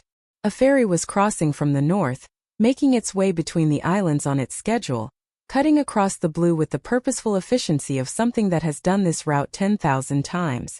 She'll be here, Derek said. Give her 20 minutes. Evelyn nodded. He stood, carried his mug to the rail, looked down at the water. When she gets here, he said, I'm going to stay out of the way. This is between you two. He turned. But if she says anything she won't, Evelyn said. And even if she does. He looked at her. I've been waiting 8 years to have this conversation, she said. I can weather whatever comes before we get there. He nodded. He set the mug down. He went to the bow and stood there with his hands in his pockets and looked at the name, the 8-inch blue letters, and he stayed there for a while. Evelyn finished her coffee. She went below, brushed her teeth, changed from the deck clothes into a white linen shirt and dark trousers, put on Thomas's watch. She came back up. The sun was warm now, fully June, the Caldera reflecting it from every surface. Stavros appeared. Another tender, he said. She looked. This one had 2 passengers. She recognized Cassandra before the tender was close enough to make out features. She recognized her by the way she sat, the particular upright way Cassandra held herself in unfamiliar situations, the posture that in a child had been shyness and in an adult had become something she called composure and other people called distance. The tender came alongside. Brielle was the first up the boarding ladder, moving with the ease of someone who had been on boats before. She stepped aboard, looked at Evelyn, and gave her a small nod that contained a morning's worth of context. Then Cassandra. She came up the ladder slowly. She was wearing a pale blue dress, her hair pulled back, the same dark hair that had come from Thomas, and she stood on the deck and looked at the boat the way you look at a place you know you've seen before and can't remember where. She looked at the teak deck. The bright work Maria had polished that morning. The deck chairs on the stern, Evelyn's mug on the side table, the Caldera behind everything. She looked at Evelyn. She didn't say hello. She didn't say anything for a long moment. She just looked at her mother standing on the stern deck of a yacht in the middle of the Aegean with Thomas's watch on her wrist, and her back to the most beautiful anchorage in the world. And something moved across her face that Evelyn couldn't fully name. Not guilt. Not exactly. Something more like the particular sensation of a story you thought you knew showing you a page you hadn't read. Mom, she said finally. Her voice was careful, a version of careful that was different from her usual careful. Her usual careful was performative, a managed competence. This one was something else. Something more like fragile. Good morning, Evelyn said. Cassandra looked at the deck, the bow, the name. She had clearly been looking at it from the tender, but up close it was different. Up close the letters were 8 inches tall and painted by hand, and they were unambiguous. Her voice caught slightly. She cleared it. You're here. I'm here. The boat? Yes. Cassandra looked at the bow again, then back at her mother. She said, How long? Evelyn understood the question. The boat or Greece? Cassandra's jaw tightened slightly. Either. Both. Evelyn sat back down in her deck chair.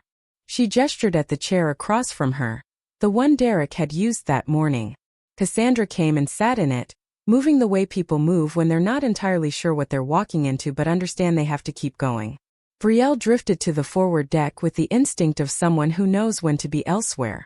Evelyn noted it and was grateful. Thomas commissioned the Evelyn 5 years before he died, Evelyn said. She kept her voice even, not cold, not warm the way it was in normal conversation, but steady. Honest. He kept meaning to bring me. He didn't get to. Cassandra looked at the name along the bow. She was looking at it the way you look at something that should have been obvious and wasn't, the feeling not of discovery but of its more uncomfortable cousin, the realization that something was there all along and you simply chose not to see it. And the company, Cassandra said. Thomas left me a stake in Papadimitriou Maritime when he died. I've been on the board for 6 years. Cassandra was quiet. She looked at the Caldera, at the cruise ship across the anchorage. She looked at it for a long time. You were here, she said. Before us. We sailed in from Piraeus 3 days ago. 3 days. Yes. Cassandra put her hands in her lap. She looked at them. She was not performing anything, Evelyn noticed. She was not composing a response or managing the scene the way she usually managed things. She was just sitting there with the information, which was, in 34 years of knowing her daughter, one of the rarest things Evelyn had ever seen her do. On the phone, Cassandra said. When I called you from Rome. You were in Piraeus, Evelyn said. At the company office. Cassandra closed her eyes. A moment. When you said you'd been to Santorini. Several times. Yes. You were being. She stopped. I was being honest, Evelyn said. I have been to Santorini several times. On this boat. With Thomas's family. You didn't ask which boat or whose company. Cassandra opened her eyes. She looked at her mother. She looked at Thomas's watch on Evelyn's wrist. Is that Dad's? His father's. He wore it in Greece. Cassandra looked at it for a long time.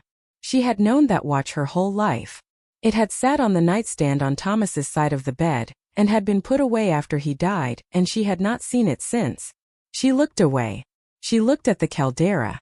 Then she said, quietly, more to herself than to Evelyn, "You'd have had no one to talk to." The exact phrase. Back to her own mouth, 8 weeks after she'd said it. Evelyn waited. Cassandra looked back at her. Her expression had something in it now that hadn't been there before. Something younger than she usually let herself be. Not the daughter Evelyn had been managing for 8 years, but something further back. A version of Cassandra that had existed before the house in Savannah and the composure and the guest lists. She said, "I don't know anything about you." She said it the way you say a thing you've been circling for a while and have finally found the nerve for. Not as an accusation. As a plain fact. "No," Evelyn said. "You don't." The silence between them was different from the silences they usually had. The ones where Cassandra was moving on and Evelyn was letting her. This one was still. The specific stillness that happens when someone stops moving long enough to feel the weight of the ground beneath them. Nikos appeared from the companionway. He had come aboard at some point, she hadn't heard the tender, and he had clearly been below giving them space. Now he came up with his coffee and his briefcase, and he stopped at the companionway top and looked at the scene on the deck with the expression of a man who understood exactly what he was looking at. He looked at Evelyn. She gave him the smallest nod. He came forward. He set his briefcase down. He looked at Cassandra with the particular warmth he brought to everything, which was not a performance but simply who he was. A man who had been dealing with people across a table for 40 years and had never lost the instinct to be genuinely glad to meet them. "You must be Cassandra," he said. He extended his hand. "Nikolaos Papadimitriou. Your mother has told me many things about you." Cassandra looked at his hand, then at Evelyn, then at his hand again. She shook it. She said, "Many things?" "All good," he said. "Some complicated." He sat down at the table, the third chair, and looked at both of them with the ease of a man who has navigated complicated rooms for a long time. He said, "Your father was one of my closest friends. We spoke every month for 30 years. He looked at Evelyn. "When he died, I flew to Ohio for the service and I sat beside your mother because it was the only useful thing I could do." Cassandra looked at him. She said, "I remember you. At the funeral." He nodded. "I have been in touch with your mother every week since." He said it plainly. Not as evidence. Just as fact. She has been part of this company for 6 years. She has been part of this family. He gestured toward the Caldera, toward the boat they were sitting on, much longer than that. Cassandra looked at her mother. 6 years, she said. "Yes," Evelyn said. "You've been doing this for 6 years. The board, yes. The trips to Athens since the year Thomas died. 8 years in total." Cassandra was quiet. She was doing the arithmetic Brielle had done the night before, going back over things she thought she understood and finding them different. 8 years. 8 years of phone calls where Evelyn said, "I'm visiting Thomas's family in Greece," and Cassandra had nodded and moved on. "I thought you were visiting his cousins," Cassandra said. I am. Nikos is his cousin. But I thought," she stopped. "I thought it was family dinners. That kind of thing." She paused. "I didn't think it was a business?" Evelyn said. "A life?" Cassandra flinched. Small, controlled. But it happened. They looked at each other.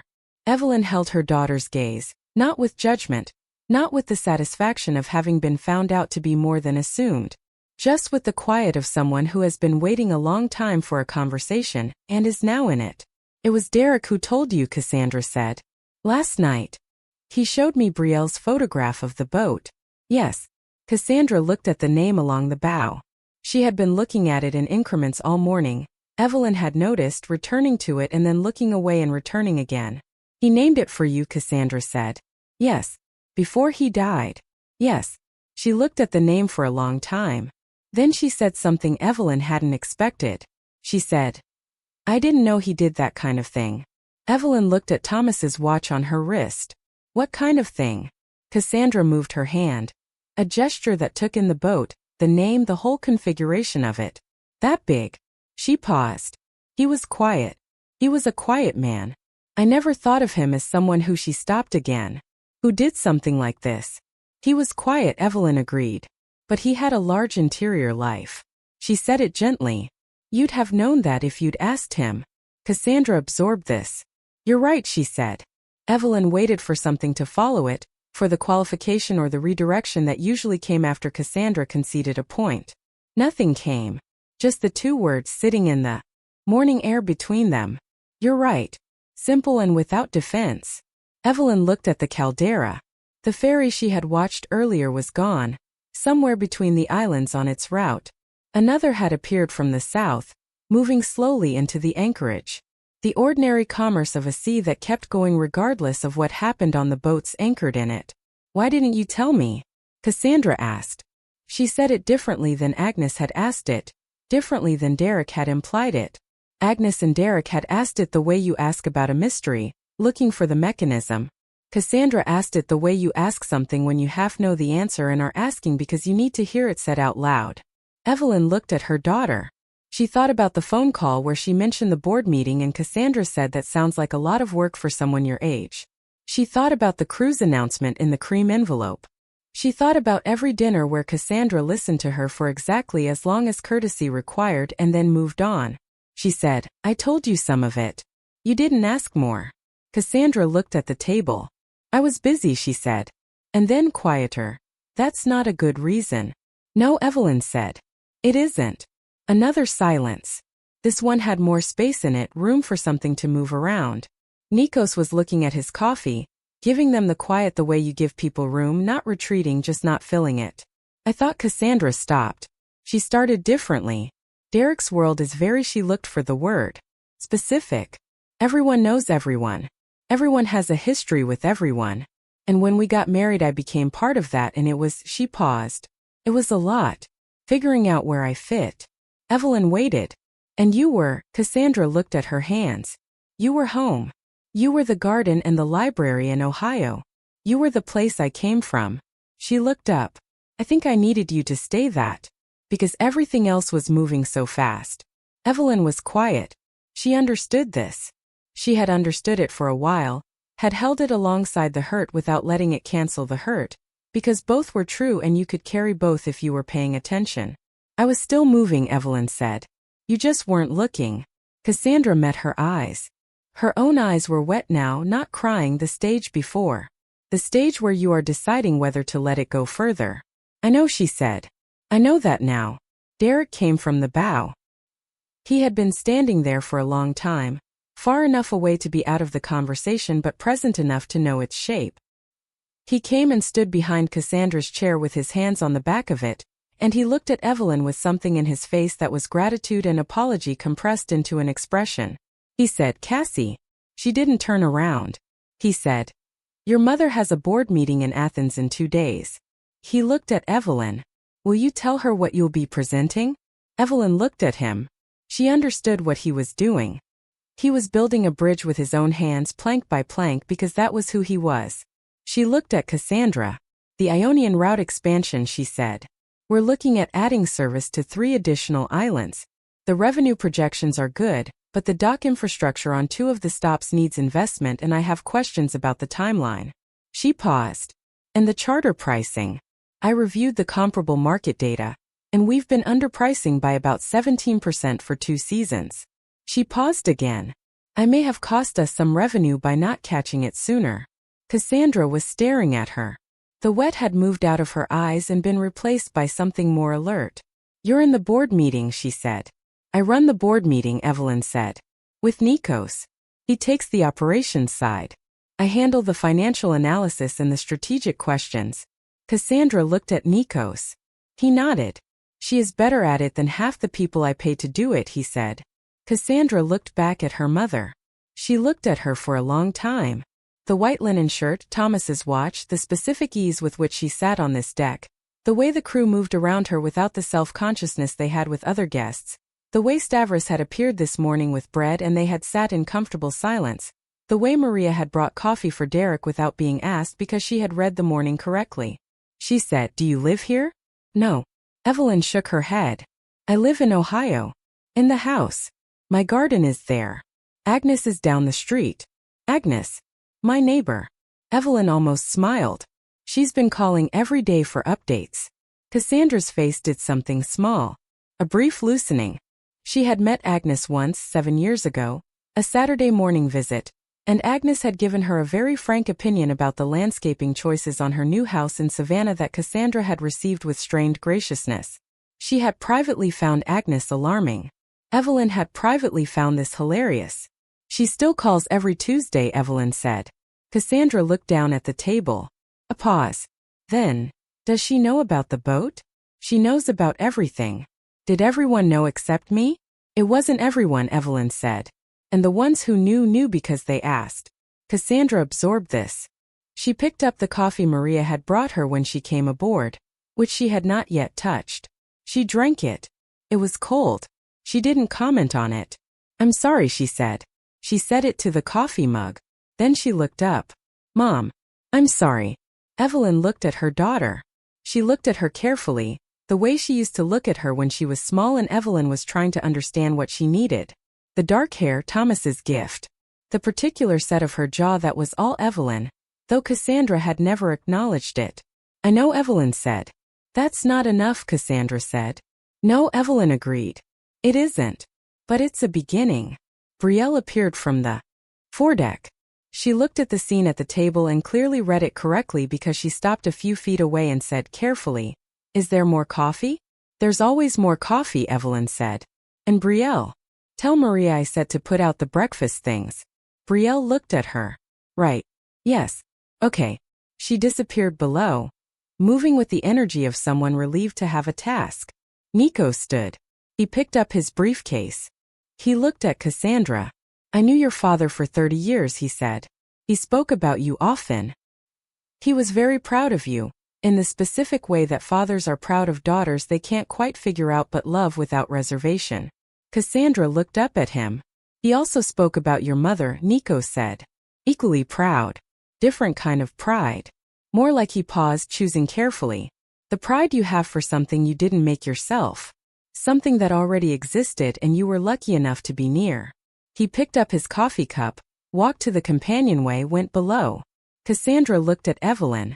She said, You didn't come here for this, did you? You were already coming. The board meeting was scheduled in February, Evelyn said.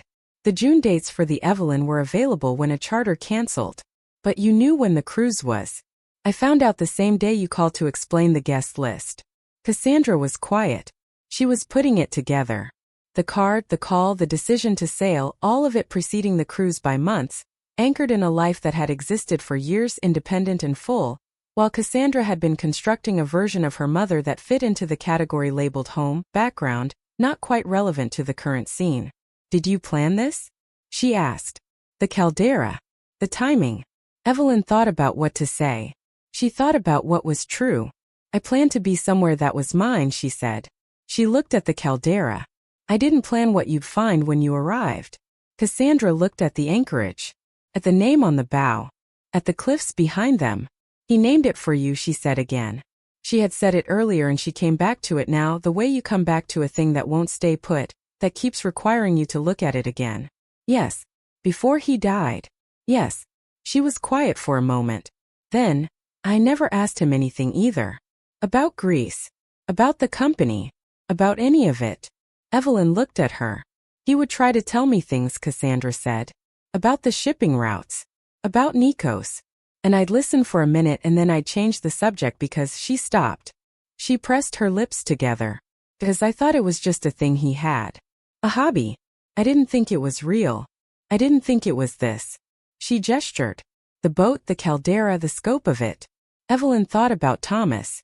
His voice, the way he lit up when he talked about the company, about the ferries, about the particular satisfaction of a cargo route that worked.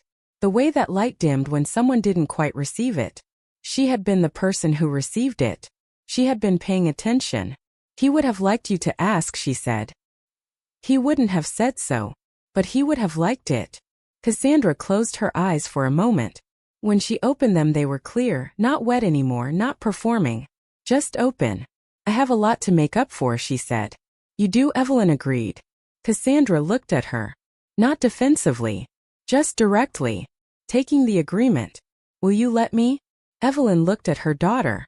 She looked at her the way she had looked at her as a child, with the particular attention she gave to things she was trying to understand completely before she responded. You'd have to ask more questions, Evelyn said. Not just here. When we're back home. About my life. About Thomas. About the things that matter to me. I will. And you'd need to mean it tomorrow, Evelyn said. Not just today when the scenery is this and it's easier. Cassandra looked at the Caldera. The morning had gone fully gold now, the sun well up, the water running every blue it had. It was not a setting that made anything harder. I know, she said. I know you mean that. They sat with it for a while. Not resolved, not the way stories sometimes imply things resolve all at once in a moment. But something had shifted, something real and irreversible, the kind of shift that happens when a person finally stops moving long enough to see the place where they're standing. Derek came back from the bow. He sat in his chair. He looked at his wife, at Evelyn, and read the room the way he read everything. He said, the breakfast things are out. Brielle is making friends with the crew. Of course she is, Cassandra said. They ate on the deck. Nikos came back up with his coffee and his briefcase and ate bread and looked at the Caldera and talked about the Ionian Islands expansion with Evelyn while Derek listened with genuine interest and Cassandra listened with the specific attention of someone who is trying to understand something she should have understood before. She asked questions. Small ones at first. About the route. About what cargo the ships carried. About how the ferries were scheduled around the tourist season. Then after a while she asked about Thomas. About what it had been like when he came to Greece. What the offices in Piraeus were like. Whether the harbor looked different in winter. Evelyn answered everything. She answered carefully and completely, giving Cassandra the information she hadn't thought to want for 34 years, and Cassandra received it the way she should have been receiving things all along, with her full attention and without the slight distraction that had followed her through most of their conversations for the last decade. Nikos answered some of it too. He talked about Thomas the way you talk about someone who shaped you, specific and unhurried. He told a story about a board meeting in the mid-90s when Thomas had asked a question so basic that everyone in the room had been embarrassed not to have asked it first, and it had saved them from a decision that would have cost them badly. That sounds like him, Cassandra said. Evelyn looked at her daughter. Does she? Agreed. Exactly like him. Margaret Whitmore called Derek at 10. He stepped to the forward deck to take it, and Evelyn could hear his voice without the words, the low steady tone of a man briefing someone who had been waiting for news. He came back and said, My mother sends her love. She said she told you I wanted you there. She did, Evelyn said. She also said, he paused, something brief in his face, that she's glad the sea sorted it out. Evelyn smiled. Tell her I'll write to her when I'm home. She'll like that, he said. She still handwrites her replies. I know, Evelyn said. I have a drawer full of them. Derek looked at her for a moment. Then he picked up his coffee and looked at the Caldera, and there was something in his posture, a loosening, that told her something had settled in him too. At 11, Stavros came to the stern deck. Board meeting tomorrow morning, Athens, he said. 9 o'clock. We should sail tonight if you want to be in Piraeus by 8. I know, Evelyn said. She looked at Cassandra. The cruise doesn't leave Santorini until the day after tomorrow? Cassandra nodded. We're here until the 18th. Then Mykonos. Evelyn looked at the Caldera, at the cruise ship across the water, at the morning they had made between them out of unexpected materials. She looked at Cassandra. Come to the board meeting, she said. Cassandra stared at her. Not to participate, Evelyn said. Just to see it. Just to know what it is. Cassandra looked at Derek. He said, we can get the ferry to Athens tonight. There are hotels near Piraeus. Cassandra looked at the table. At her hands. At the name along the bow that she had been looking at all morning in pieces, because the whole thing was still too much to take in at once. She said yes. Okay. They took the tender ashore at 1.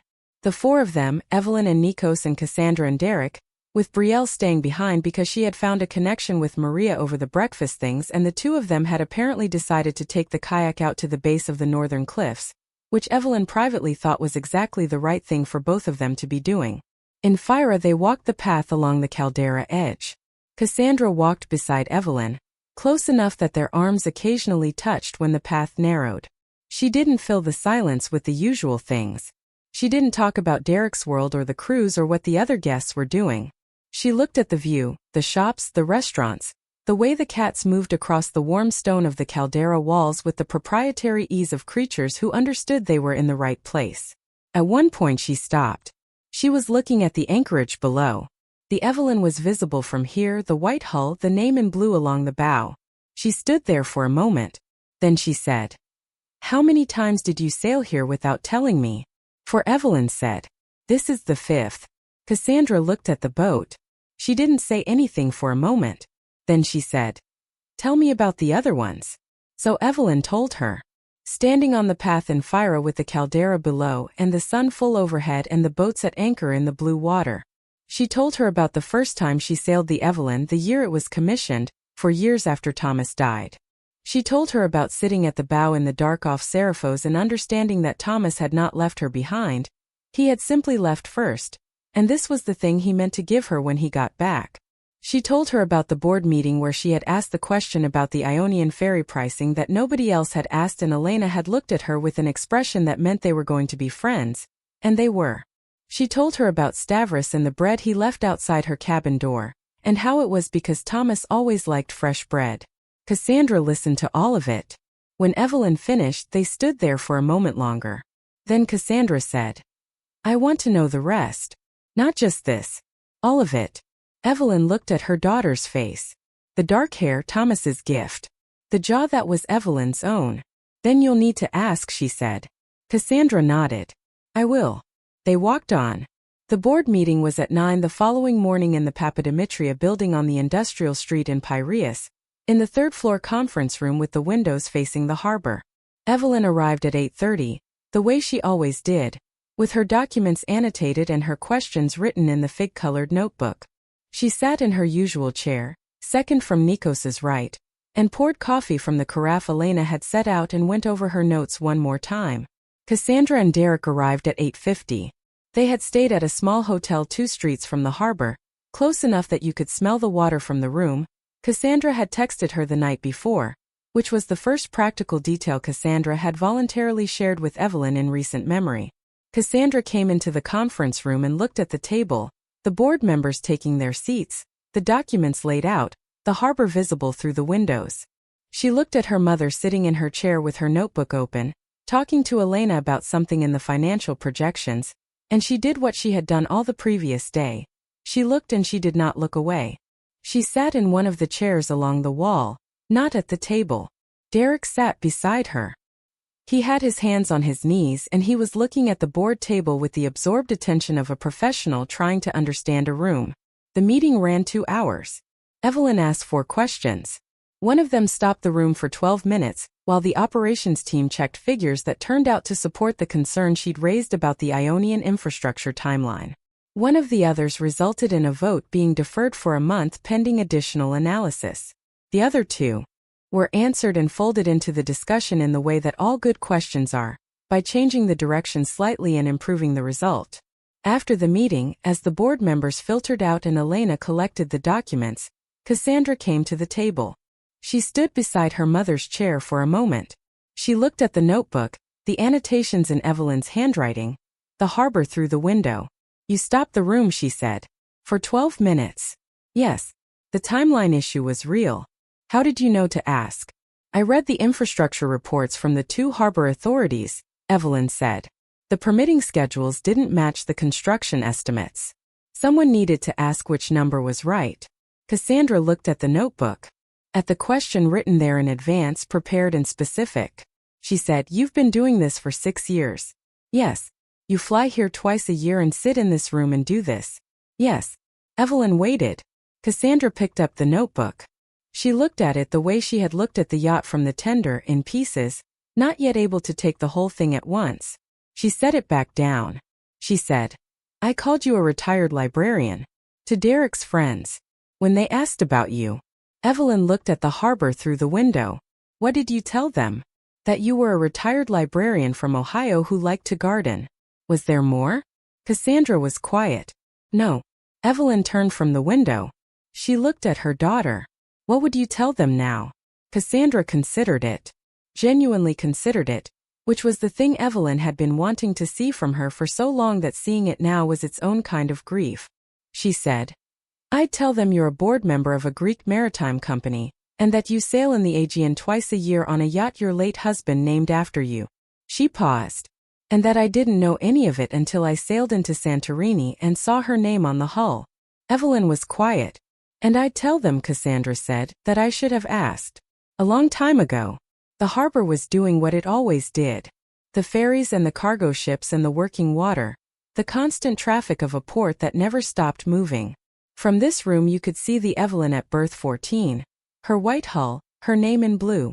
In 2 days the Meridian Voyager would be in Mykonos, and in a week it would be in Dubrovnik, and by the end of June Cassandra would be back in Savannah and Evelyn would be back in Ohio with her garden and her basil and Agnes down the street. None of that had changed. But something had. She called Agnes that evening from the apartment terrace while the harbor went through its evening transformation. The light doing what the light did in June over the Aegean, slow and generous and then suddenly gone. Day 5, Agnes said. Report. Evelyn looked at the harbor. She looked at the Evelyn at berth 14. She thought about Cassandra sitting in the chair against the wall of the conference room this morning, watching her mother stop a board meeting for 12 minutes. She said. Cassandra came. A pause on Agnes's end, long enough to be meaningful. To the boat? To the boat.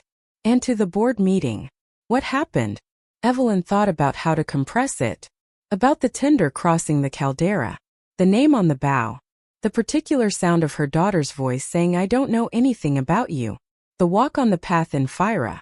The conference room this morning and the question in the notebook and Cassandra sitting very still against the wall, watching. A lot of things I've been waiting a long time for, she said. Agnes exhaled. The controlled exhale she always used when she was choosing not to say everything she was thinking. Is it fixed? Agnes asked. No, Evelyn said. Not fixed. Begun. Agnes was quiet for a moment. Then, that's enough, Evelyn. That's enough to work with. Yes, Evelyn said. Think so. She hung up and stayed on the terrace for a while. The harbor lights came on as the sky darkened, the boats going from shapes to outlines to lit points scattered across the water. She thought about Thomas. She thought about the photograph in the cabin, the two of them on the stern deck of this boat in the light that was specific to this harbor at that hour. She thought about what he had said to Nikos when he commissioned the boat, that she was the reason he could sleep at night. She thought about all the summers he kept saying next summer, and how he ran out of time before next summer came. She had come anyway. She had come anyway and learned the routes and read the reports and asked the questions and built a life here in the space he had intended for them together. And she had done it without announcement, without drama, without needing anyone to know. And now someone did know. Not everything. Not yet. But the door was open. She went below, picked up the fig-colored notebook, sat at the cabin desk. She opened to a clean page and started a new list. Not the travel list, not the work list. Something different. Things to show Cassandra, she wrote at the top. Then she started writing. The harbor in February when the tourist season is over, and the city is quiet. The fish market in Piraeus where Sophia bought everything and knew everyone by name. The church on the hill above Nikos's house in Glyfada where Konstantinos was buried and Thomas had stood at the grave and cried without embarrassment. The route between Seraphos and Santorini at night when the stars were out and the water was dark and you could see the shape of the Caldera from 20 miles away in the dark, a slightly different darkness against the sky, the outline of something enormous that had been here since before any of this. She wrote for a while. The harbor moved outside the porthole. Thomas's watch was on the desk beside the notebook. She looked at it for a moment. Then she picked up her pen and wrote one more thing at the bottom of the list. The Evelyn.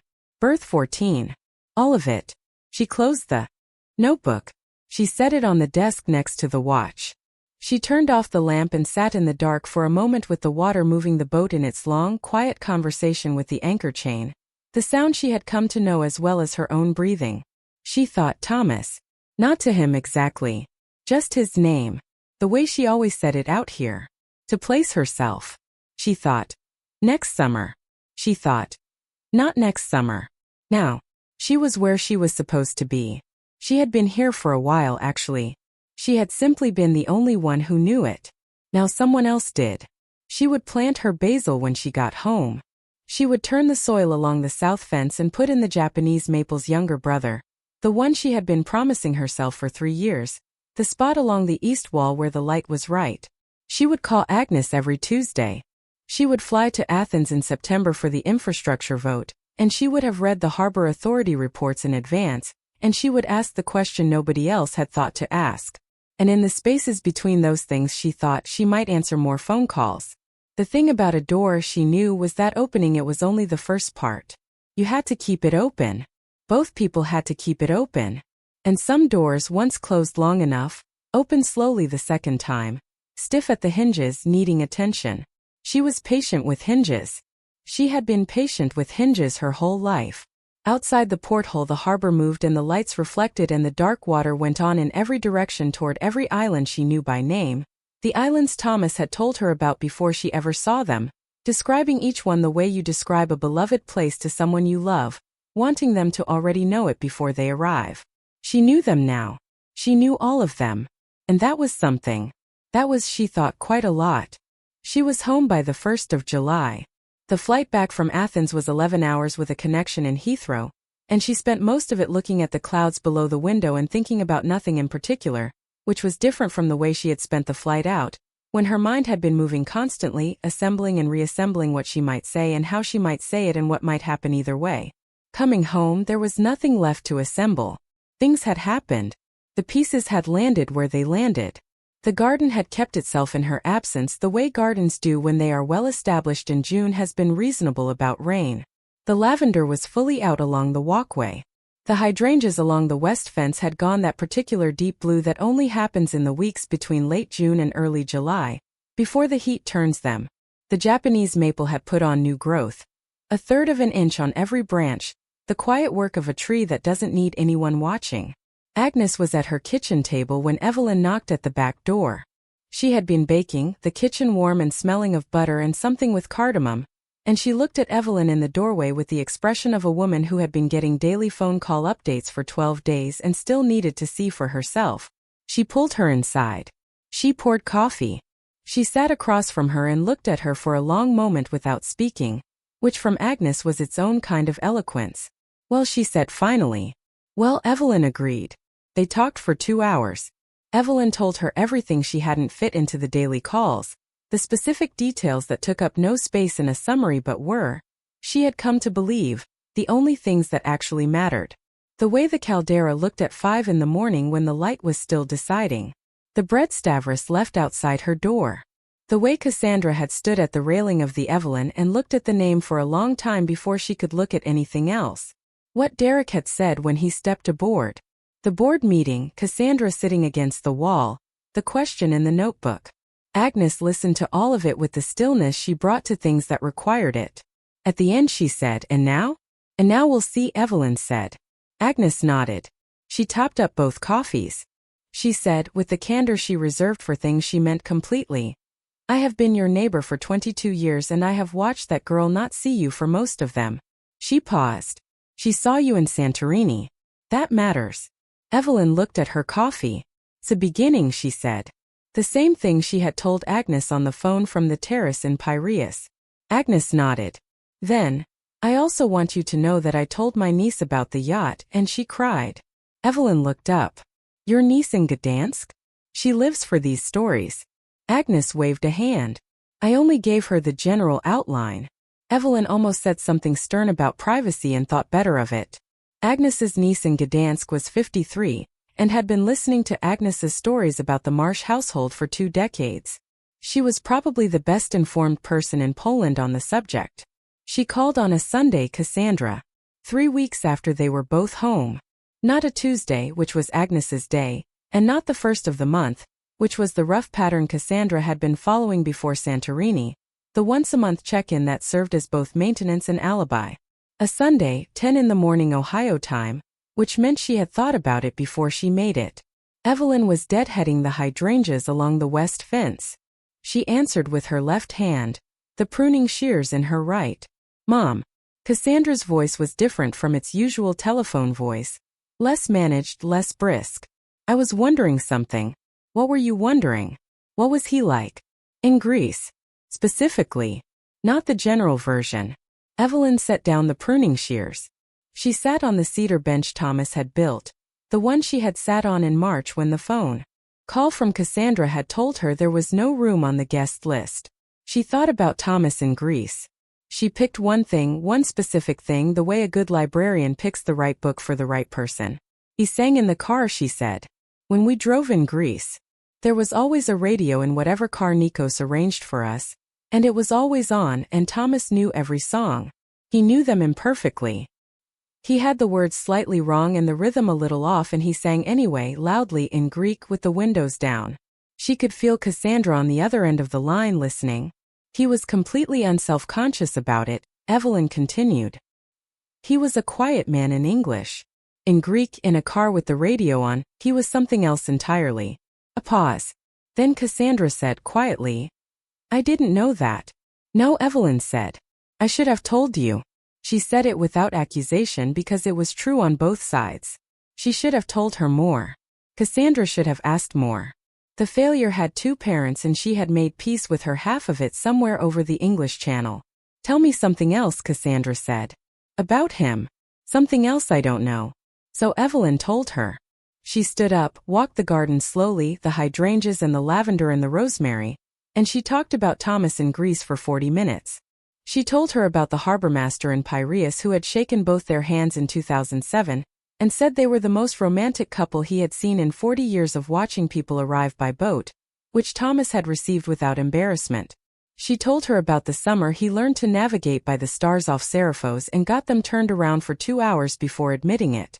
She told her about the grave on the hill in Glyfada, Konstantinos under olive trees, and how Thomas had stood there and cried without covering his face. Cassandra listened.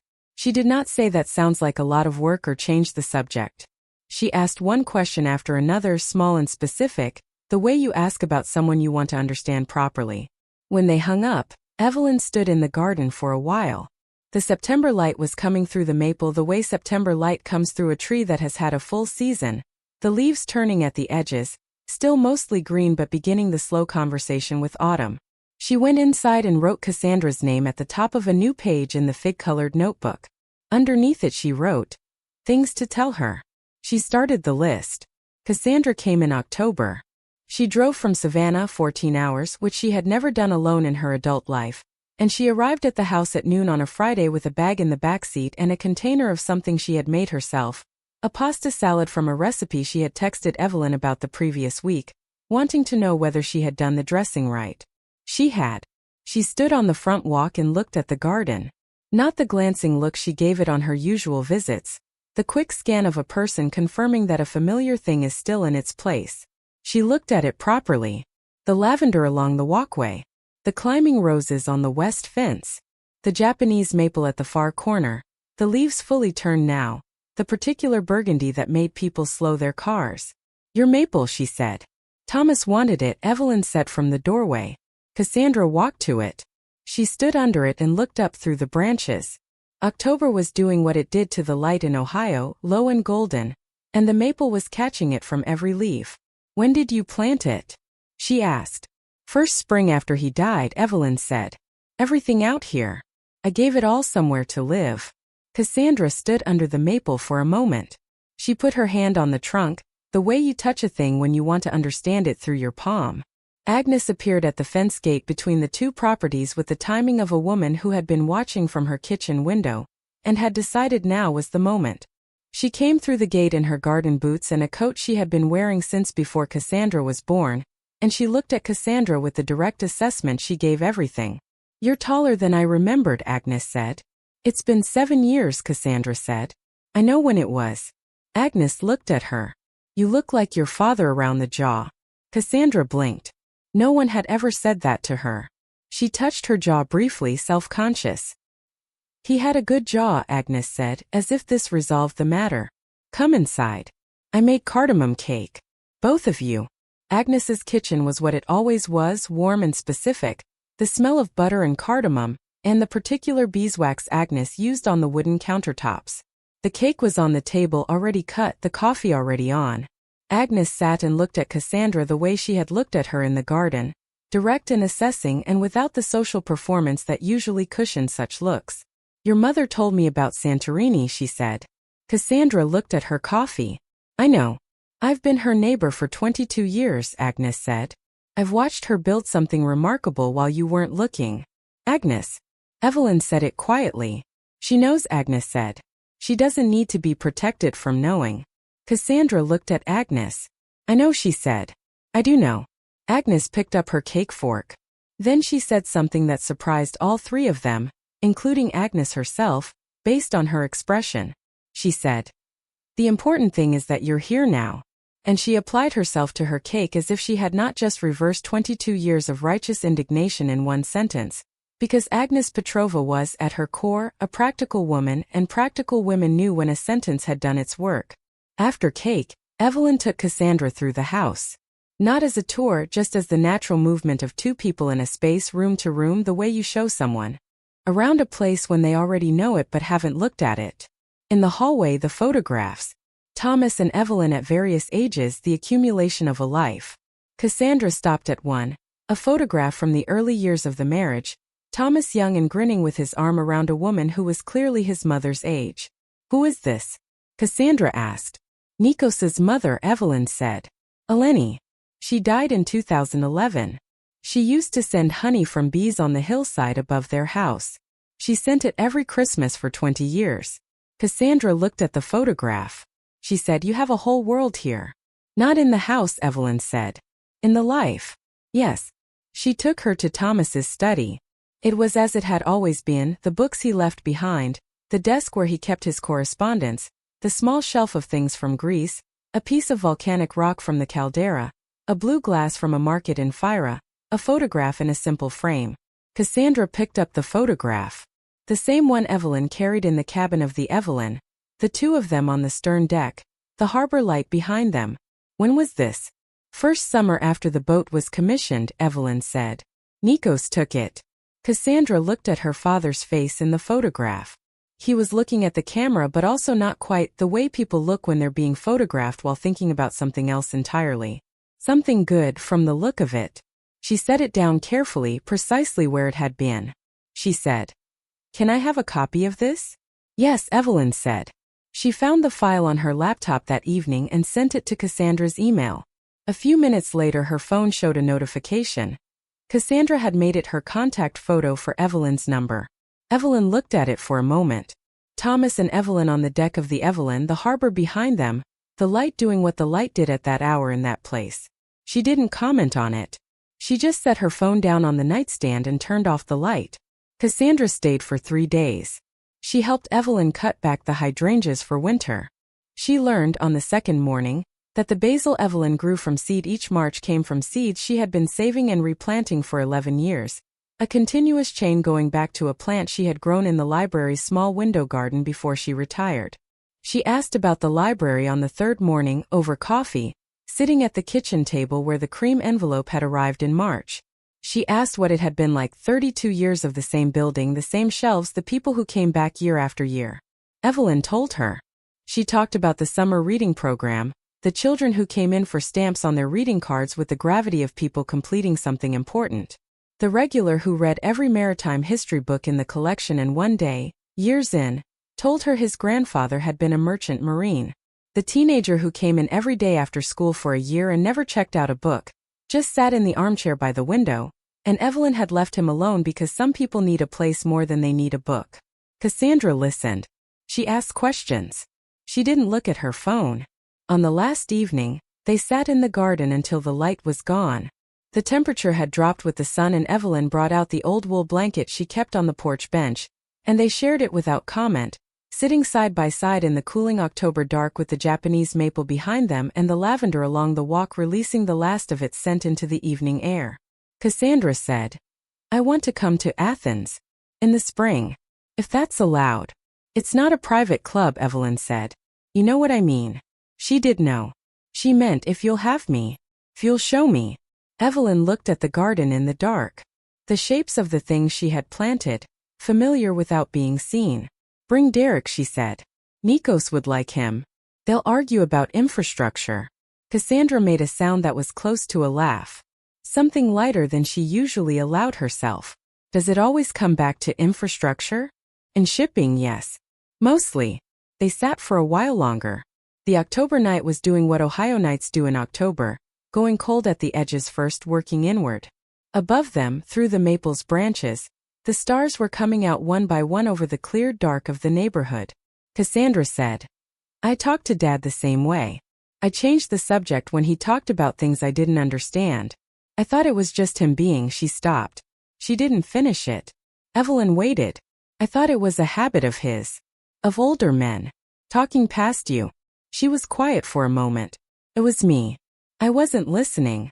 Evelyn pulled the blanket straighter over both of them. You're listening now, she said. And that was the thing, the real thing, the one that no scenery or revelation or yacht in a caldera could produce on its own. You couldn't manufacture it. You could only create the conditions for it and wait.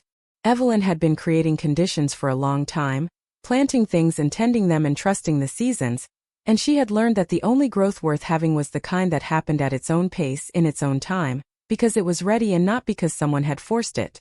Cassandra left the next morning. She hugged Evelyn at the car. Not the brief shoulder touch that had been their parting gesture for years, but an actual hug. The kind that takes a moment to complete itself. Drive safely, Evelyn said. I'll call Tuesday, Cassandra said. Not Sunday. Cassandra smiled. Both, she said. Evelyn stood on the walk and watched the car go. The morning was the particular cool of a mid-October Ohio morning, the kind that smells like leaves and approaching winter, and something underneath both of those, the cold specific to this latitude, this season, this street where she had lived for 30 years and planted everything worth keeping. She went back inside. She made coffee. She carried it out to the garden bench, Thomas's bench, and sat and looked at the maple in the morning light and thought about the spring. Athens in April.